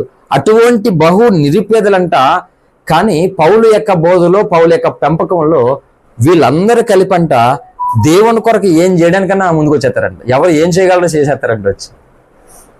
అలా బెరే సంఘము ఏంటి అంటే, ఈ ప్రపంచంలో కనబడుతున్నటువంటి లేఖన సారాంశంలో ఏది సత్యము ఏది అసత్యము అది వేరు చేయగలిగినటువంటి, పాలు నీళ్లు కలిపేస్తే వేరు చేసేటువంటి జీవేంటి చెప్పాలి? హంస. అలాగా కలుషితమైనటువంటి వాక్యములో కలుషితము కాని వాక్యాన్ని రిసీవ్ చేసుకుని బెరక సంఘం ఒక పక్క ఉంది. అన్ని కృపావరాలు కలిగినటువంటి కొరింది. నేను ఇంతవరకు ఎప్పుడు కూడా మీకు సంఘాల టాపిక్ చెప్పలేదు ఎప్పుడు కూడా. అంటే ఎప్పుడైనా అవసరాన్ని బట్టి చెప్పుకుంటూ వెళ్ళిపోయింది, కానీ సంఘాలకు ఉన్నటువంటి ఆధిక్యత, కృప ఏముందో చెప్పలేదు. ఎన్నో సంగతులునే చెప్పడానికి. అవన్నీ ఒకేసారి ఒకే సమయంలో ఆదివారము లేకపోతే శుక్రవారము కర్మల ప్రార్థన కావాలని అది చెప్పడానికి అవ్వదు మాట. దాని కొరకు స్పెషల్ తీసుకోవాలి, అనేక దినాలు కూడుకోవాలి. హల్లెలూయా. కాబట్టి కొరింథీయులు అన్ని కృపావరాలు ఉన్నాయి. అంటే పౌలు దగ్గర ఒక్కొక్క సంఘాలు ఒక్కొక్కలాగా ఉన్నాయి. నేను ఏం చెప్తున్నానంటే, ఇప్పుడు ప్రపంచంలో అనేక సంఘాలు ఉన్నాయి కదా, చూడాలగా. ఇప్పుడు ఏ సంఘం అయితే దైవజనుడి యొక్క భావజాలాన్ని కలిగి, దర్శనం కలిగి, ఆ మనసు కలిగి కష్టపడుతుందో, ప్రయాసపడుతుందో, ఆ సంఘానికి ఉన్నతమైనటువంటి కృప దేవుడు ఇస్తాడట అక్కడ. హల్లెలూయా. ఆ బహుమానం దేవుడు ఇస్తాడు, ఆ ఘనత దేవుడు ఇస్తాడన్నమాట. హల్లెలూయా. కాబట్టి ఇప్పుడు వ్యర్థమైపోతున్నటువంటి ప్రయాసమే చేస్తున్నారు అందరూ. దాని కొరకే ప్రయాసపడుతున్నారు. కంటి చూపు కనబడలేనంత వరకు ఈ లోకం కొరకు కష్టపడుతున్నారు. ఒంట్లో శక్తి అంతా అయిపోయే వరకు ఈ లోకం కొరకు కష్టపడుతున్నారు. అంటే దేవుని కొరకు నీ యొక్క శరీరం ఏమైనా కష్టపడడానికి ఉందంటే, నా వయసు అయిపోయింది కదా, నేనేం చేయగలను అని అంటున్నారు. అంటే దేవుని కొరకు నువ్వు ఉపయోగపడడానికి ఏమీ లేదా నీ శరీరంలో? ఉండాలి. శరీరంలో ఆశ ఉండాలి. మనసు ఉంటే ఏమంటారో ఉంటదంటారా? అలా లోపల ఆశ ఉండాలి. ఆశ ఉండాలి. ఏ వయసు కలిగిన వారికైనా సరే ఆ ఆశ ఉంటే దేవుని కొరకు ఏదో చేయాలని తప్పక దేవుడు చేయించుకుంటాడు. 1-2 పైన రక్తంతో ఉండేవా నేను ఏమీ ఉపయోగపడేవాడిని కాదు సంఘానికి. అర్థమవుతుందా? కానుకంటవా అది లేదు, ఏమన్నా పని చేయగలంటే అది లేదు, ఏమీ చేయలేను. అంటే నా పరిస్థితి ఏంటంటే సంఘానికి సోకిష్ బొమ్మలాగా, ఇంకా చెప్పాలంటే వేస్ట్ సంఘానికి. నేను సంఘానికి ఉపయోగం కాదు, సంఘం నాకు ఉపయోగం. అంటే నేను ఒక్కరికి కూడా ఏమి హెల్ప్ చేయలేను, ఏమీ చేయలేను. కానీ లోపల చాలా ఆశ ఉంది, ఇలా బ్రతకడం నాకు ఇష్టం లేదు ప్రభువా, ఏదో ఒకటి చెయ్యాలి ప్రభువా, నేను ఏదో ఒకటి చెయ్యాలి. అలా ప్రార్థనలోనూ ఏడుస్తూ ఉండేవాడిని. ఎక్కువ రాత్రులు పడుకునేవాడిని కాదు, నిద్రలేని రాత్రులు గడిపాను నేను ప్రార్థన కొరకు. విశ్వాస జీవితంలో, సేవా జీవితంలోనూ అనేక రాత్రులు, నిద్రలేని రాత్రులు గడిపాను. దేవుడితో మాట్లాడితే ఇలా నాకు ఇష్టం లేదు ఇలా ఉండడం ప్రభువా, ఇలా ఉండాలనుకుంటున్నాను, నాకు శక్తి లేదు ప్రభువా అని చెప్తూ గడిపేవాడిని. అలా ఒక్కొక్కరి కొరకు ప్రార్థన చేసేవాడిని, ఒక్కొక్క కుటుంబం కొరకు ప్రార్థన చేసేవాడిని. ఎవరైనా రాకపోతే వాళ్ళ దగ్గరికి వెళ్ళేవాడిని, ఎందుకు రాలేదో, దేనివల్ల రాలేదో అడిగి తెలుసుకునేవాడిని. ఏదైనా గాయం అవుతే ఆ గాయాన్ని కట్టేవాడిని. చెప్తున్నా చాలా అలాగ మొత్తానికి ఎన్నో రకాలుగా చేసేవాడిని. ఏదోలాగా దేవుని సంఘానికి, దేవునికి నేను ఉపయోగపడాలి.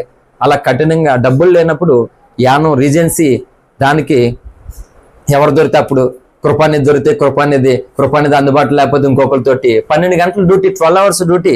సాయంత్రం 6 గంటలకు వెళ్తే ఉదయం 6 గంటలకు టైల్స్. ఈ టైల్స్ ఆ ఫ్యాక్టరీలోంచి, అగ్నిలోంచి వస్తాయన్నమాట. చేతి గ్లౌజ్ తీసుకుని అది తీసి ప్లేట్లు పక్కన పెట్టాలి. కొంతసేపు చేస్తాం అలసిపోతే మళ్ళీ పెట్టేసినవి 20 kgs 25 kgs ప్యాక్ చేయాలన్నమాట. అవి ఉంటాయి, మళ్ళీ ఫ్లాష్ చేయడం, ఇలా రకరకాలుగా ఉంటుంది. ఎందుకు వెళ్ళేవాడిని ఆ పనికి అంటే ఏజెన్సీ స్వార్థకి వెళ్ళడానికి, అంటే ఒట్టిగా వెళ్ళిపోకూడదు, సేవకుడు కూడా భారం అయిపోతుంది కదా అని మా అమ్మ నడితే ఇస్తుంది. కానీ దేవుని పని కొరకు నా శరీరం నలగొట్టబడాలి. ఇంట్లో రాజుని ఏమి ఇబ్బంది ఉండదు, ఇలా చిటికెత్తే మనకి ఏం కావాలో అవి వస్తాయి, ఇంట్లో ఏకపోయినా వస్తాయి. అటువంటిది యేసయ్య పని కొరకు నా ఒళ్ళు వంచబడాలి, ఒంట్లోంచి చెమట బయటికి రావాలి, నొప్పి రావాలి, బాధ రావాలి, అంటే అలసిపోవాలి నేను బాగా అని చెప్పేసి యానం వెళ్ళి అలసిపోయాను. హల్లెలూయా. యానం సేవకి వెళ్తాను అలా ఏమీ తెలియదు, కానీ యానం పనికి మాత్రం వెళ్ళాను నేను. ఎందుకంటే స్వార్థకి వెళ్ళడానికి డబ్బుల కొరకు యానం పనికి వెళ్ళాను. మన వాళ్ళు యానం దేనికి వెళ్తారో చొక్కేయడానికి వెళ్తారు, నేను యానం పనికి వెళ్ళాను. ఏమో తర్వాత వెళ్దాం అంటే సరికి ఫ్యాక్టరీ అయిపోయింది. హల్లెలూయా. సో 110 రూపాయలు ఇచ్చేవారు ఆ రోజుల్లో. 2005 2006 ఆ టైంలో 110 రూపాయలు ఇచ్చేవారు 12 hours డ్యూటీ చేస్తే. మొత్తం మీద 10 రూపాయలు ఏదో చిన్న రొట్టేసి, అంటే నిద్ర రాకుండా ఉండడానికి ఏదో టీ అది ఇచ్చేవారు, టోకెన్ ఇచ్చి 100 రూపాయలు చేతికొచ్చి. ఆ 100 రూపాయలు ఆ తర్వాత వారంలో స్వార్థకి వెళ్ళేవాళ్ళు అన్నమాట. ఇష్టం అనిపించేది దేవుని పని చేసినప్పుడు. దేవుని పని చేయకుండా, ఒకరికి స్వార్థ చెప్పకుండా నేను ఈ రోజుకి కూడా అన్నం తినను నేను. తెలుసా మీకు? దేవుడి కొరకు ఈ 24 గంటల్లో నేను ఏమీ చేయకుండా నేను హ్యాపీగా ఉండను. చాలా నలిగిపోయి చాలా ఏడుస్తాను, అస్సలు సంతోషంగా ఉండను. దేవుడి కోసం ఎవరో ఒకరికి ఏదో ఒకటి చెప్పాలి, ఏదో ఒకటి చెయ్యాలి, బైబిల్ చదువుకోవాలి, ప్రార్థన చేసుకోవాలి. ఏమీ చేయకుండా అంటే ఏదోలాగా నాకున్న బాధతోటో బలహీనతతోటో ఏదోలా ఉండిపోయిననుకో మాత్రం నేను చాలా అసహించుకుంటాను, నేను చాలా అసహించుకుంటాను. హల్లెలూయా. కాబట్టి నేను ఒక మాట చెప్తున్నాను, ఆశతో నువ్వు ప్రార్థన చేసినా సరే ఖచ్చితంగా నీ వల్ల నువ్వు చేయాలనుకున్నది చేయకపోయినా నీ ప్రార్థన చేపిస్తుంది సాయం. హల్లెలూయా. ఇప్పుడు నువ్వేదో సంఘానికి చేయాలనుకున్నావు, దైవజనుడికి చేయాలనుకున్నావు, లేదు నీ దగ్గర పాపం, ఏం చేయాలి ఇప్పుడు? ప్రార్థన చేయ. నువ్వు చేయలేని సాయం ప్రార్థన చేస్తా. దాస్బా గారికి బండి ఇద్దాం అనుకునే, ఓఫ్రీ గారికి కారు, దాస్బా గారికి బండి ఇద్దాం అనుకున్నాను. నాకు తినడానికి తినలేదు, కట్టుకోవడానికి బట్టలు లేవు. కాకినాడ కాలేజీకి వెళ్ళాలంటే బస్ పాస్ 150 రూపాయల రోజుల్లో, దానికి డబ్బులు లేవు. ఇప్పుడు ఏంటి, నేను పెద్ద ఆయనకి కారు, చిన్న ఆయనకి బండి. ఏదో సందులో తన దూరడానికి దారి లేదంటే ఈ సందు, అలాగా దానికి పెద్ద మెడకో డోలంట. అలాగా ఆయనకి ఇది ఈయనకి ఇది ఇద్దామని అన్నాను. ఏమీ లేదు పరిస్థితి. కానీ ఏం చేశానంటే ప్రార్థన చేశాను. దేవుడు కొన్నాళ్ళకి నెరవేర్చాడు కదా. ఆయనకి కారు వచ్చింది, ఈయనకి బండి వచ్చిన తర్వాత నేను ఒకటి చెప్తాను, నిజంగానండి. అంటే నీ వల్ల ఏదైతుందో చేయి ఖచ్చితంగాని. నీ వల్ల కాని దాని కొరకు ఖచ్చితంగా నువ్వు ప్రార్థన చెయ్యాలి. నీ వల్ల కాని దాని కొరకు నువ్వు ఎప్పుడైతే ప్రార్థన చేస్తావో ఈ ప్రార్థన ఇంకొకరి ద్వారా నీ వల్ల అవుతుంది అన్నమాట. అంటే వాళ్ళ ద్వారానే వచ్చింది, వాళ్ళలోంచి రావడానికి నీ ప్రార్థన తోలయ్యింది. హల్లెలూయా. నీళ్లు బావి ఎవరో తవ్వారు, స్థలం నీదే. ఇంకొకరు తయారు చేసిన బాజీ బకెట్ అందులో వేస్తారు. అంటే వేరు వేరు పనులతోటి నీళ్లు నీ దగ్గరకు వస్తాయి. అలాగా ఒక కార్యము ఇంతమంది సమర్పణ, తీర్మానము, కృషి, పని వల్ల ఒక కార్యం జరుగుతుంది. టోటల్గా వీటి ద్వారా ఏం జరుగుతుందంటే సిలువ వేయబడినటువంటి క్రీస్తే సమాజానికి కనబడాలి. హల్లెలూయా. అర్థమవుతుందా? చెప్పండి. ఇప్పుడు నీ ఒంట్లో ఓపిక అంత అయ్యే వరకు, చివరికి నేను నువ్వు మొత్తం అందరూ చచ్చిపోయే వరకు ఈ భూమి మీద ఈ ఒంటి కొరకు, ఈ ఇంటి కొరకనే చచ్చిపోయి కష్టపడదామా? దాని కొరకనే బ్రతికి చచ్చిపోదామా? లేదా మనం చచ్చిపోయినా కానీ వ్యర్థము కానటువంటి ఒక శ్రేష్టమైన బహుమానం కొరకు ప్రయాసపడదామా? చెప్పండి. ఇప్పుడు పాస్టర్ని చెప్తున్నాను ఒక మాట. నేను అందుకే నచ్చను సంఘాలకి, పాస్టర్లకి. ఎందుకు నచ్చను? హల్లెలూయా. ఒక మాట చెప్తున్నాను. ఇప్పుడు ఉన్నటువంటి పాస్టర్లు సంఘానికి నేర్పించేది ఏదైనా ఉన్నది అంటే ఏమీ కాదు. బీరువై ఖాళీగా ఉంది, నింపేయండి. దశమ భాగం తేలేదనుకో శాపం అయిపోతారు, అదైపోతారు. అంటే చెప్పింది ఏంటి అంటే ఈ భౌతిక సంబంధమైనటువంటి దాని కొరకు మాత్రమే చెప్పారు. కానీ అవకాశము లేనప్పుడు, నువ్వు ఇవ్వలేనప్పుడు దేవుడు నిన్ను ఏమీ అనడు. లేదు కనుక నీకేదో అది తీసుకొచ్చి ఇచ్చేసేసి ఏమీ చేయడు కనుక అసలైనది అక్కడ నువ్వు పొందుకోకుండా, తప్పిపోకుండా జాగ్రత్త పడాలి. అక్కడ స్థానము కోల్పోకూడదు, అక్కడ బహుమానం పోగొట్టుకోకూడదు. దాని కొరకు నువ్వు ఇక్కడ జాగ్రత్త కలిగి ఉండాలి. ఈ సంగతి చెప్పట్లా. ఏ సంగతి చెప్తున్నారు? నా భజన ఉండాలి, నా కొడుకు భజన ఉండాలి, ఆడు కొడుకు భజన ఉండాలి. ఈ భజనల కోసమే బోధలైపోతున్నాయి ఎక్కువ మంది. అందరూ కాదు, యథార్థంగా దేవుణ్ణి ప్రేమించే సేవకులు ఉన్నారు. సత్యం తెలియదేమో అన్నదికేమో కానీ యథార్థంగా తమ పరిధిలో దేవుని కొరకు నీతిగా బ్రతుకుతున్న దైవజనులు కూడా తెలుసు నాకు. వాళ్ళ కొరకు కూడా ప్రార్థన చేస్తాను. ప్రభువా, ఇంత యథార్థంగా ఉన్నారయ్యా ఈ దైవజనులు, సత్యాన్ని కూడా వాళ్ళకి తెలియపరచు ప్రభువా, ఈ సత్యాన్ని కూడా వారికి అనుగ్రహించు ప్రభువా అని వారి కొరకు కూడా అందజేస్తాను. హల్లెలూయా. కాబట్టి నా బాధ ఏంటంటే అంతా వ్యర్థమైపోతున్నటువంటి ఈ లోకంలో జీవిస్తున్న మనము ఈ వ్యర్థమైపోతున్న దాంతో పాటు కొట్టుకుని పోకూడదు అనేది నా బాధ. హల్లెలూయా. కాబట్టి క్రీస్తునందు మీ ప్రయాసము వ్యర్థము కాదని ఎరిగి స్థిరులుగా మనం ఉండాలంట. హల్లెలూయా. స్థిరులుగా మనం ఉండాలి, కదలని వారిగా ఉండాలి. ఎవరో కదిపితే నీ విశ్వాసం కదిలిపోకూడదు. అంచె దినాలలో ఏం జరుగుతుందో తెలుసా? చూడండి, ఇలాగా బాగా గోలు పెంచుకున్న పెద్ద గోరు ఎవరికైనా ఉందేమో చూపించండి. పెద్ద గోళ్ళు చిటికి నీళ్ళు కానీ బొటక నీళ్ళు కానీ పెద్ద పెద్ద గోర్లు ఎవరికైనా ఉన్నాయా? లేవా? పెళ్లి పెంచుకుంటారేమో. హల్లెలూయా. ఆ గోళ్ళు సూదులెట్టి పొడిచేస్తారు. ఇలాంటి ప్రసంగాలు చేస్తే బాగుంటుంది, భయం వస్తుంది. ఆత్మ సంగతులు ఎన్ని చెప్పినా భయం ఉండదు. అంచె దినాలలో మన విశ్వాసాన్ని, మన భక్తిని క్రీస్తులో నుండి వేరు చేయడానికి గోళ్ళలో సూదులెట్టి పొడుతారు. ఏంటి అన్ని చేస్తారు, ఎన్ని చేయాలి అన్నీ చేస్తారు. అందుకే గోర్లు ఇప్పటి నుంచి పెంచుకోకండి. శుద్ధిగా సరదాగా అంటున్నాను కానీ నిజంగానే అన్ని రకాలుగా మనల్ని పొడుస్తారు, బలహీనపరుస్తారు, భయపడతారు, దాడి చేస్తారు, కొడతారు, తిడతారు, చంపుతారు, అన్ని రకాలుగా చేస్తారు. అన్ని చేసినా ఎలా ఉండాలి తెలుసా? స్థిరులుగా కదలని వారిగా మనం ఉండాలట. అంటే దేని యందు దేవుడు మనల్ని ఏర్పాటు చేశాడో దాని యందు తప్పిపోకుండానట్లు కదలక మనం ఉండాలి. దేవుడు మంచోడే అంటారు కానీ రక్షణ పొందరు కొంతమంది. దేవుడు గొప్పోడే అంటారు కానీ దేవుని కొరకు బ్రతకరు కొంతమంది. దేవుడు అంటే చాలా ఇష్టం అంటారు కానీ ఆయన కొరకు ఏ రిస్క్ చేయరు చాలా మంది. ఏంటిది? దేవుడు గొప్పోడేంటే, దేవుడు మంచోడైతే, దేవుడు నీకు ఇష్టమైతే అదంతా నువ్వు క్రియల్లో చూపించాలి కదా. అవునా కదా? హల్లెలూయా. నన్ను బోలు మంది ఇంటర్వ్యూ చేశారు. అదే అంటున్నాను, ఆశ్చర్యపోయే వాళ్ళకి అలా అర్థమవుతుంది మాట. ఎలా చేసావు బాబు ప్రార్థన, ఈ ఉపవాసాలు ఎలాగున్నా, ఈ స్వార్థకి ఎలా చేసావు నువ్వు, ఈ రక్తం లేకుండా, ఆరోగ్యం లేకుండా, అట్లా ఎలాగంటే ఒకటే యేసయ్య మీద ప్రేమ.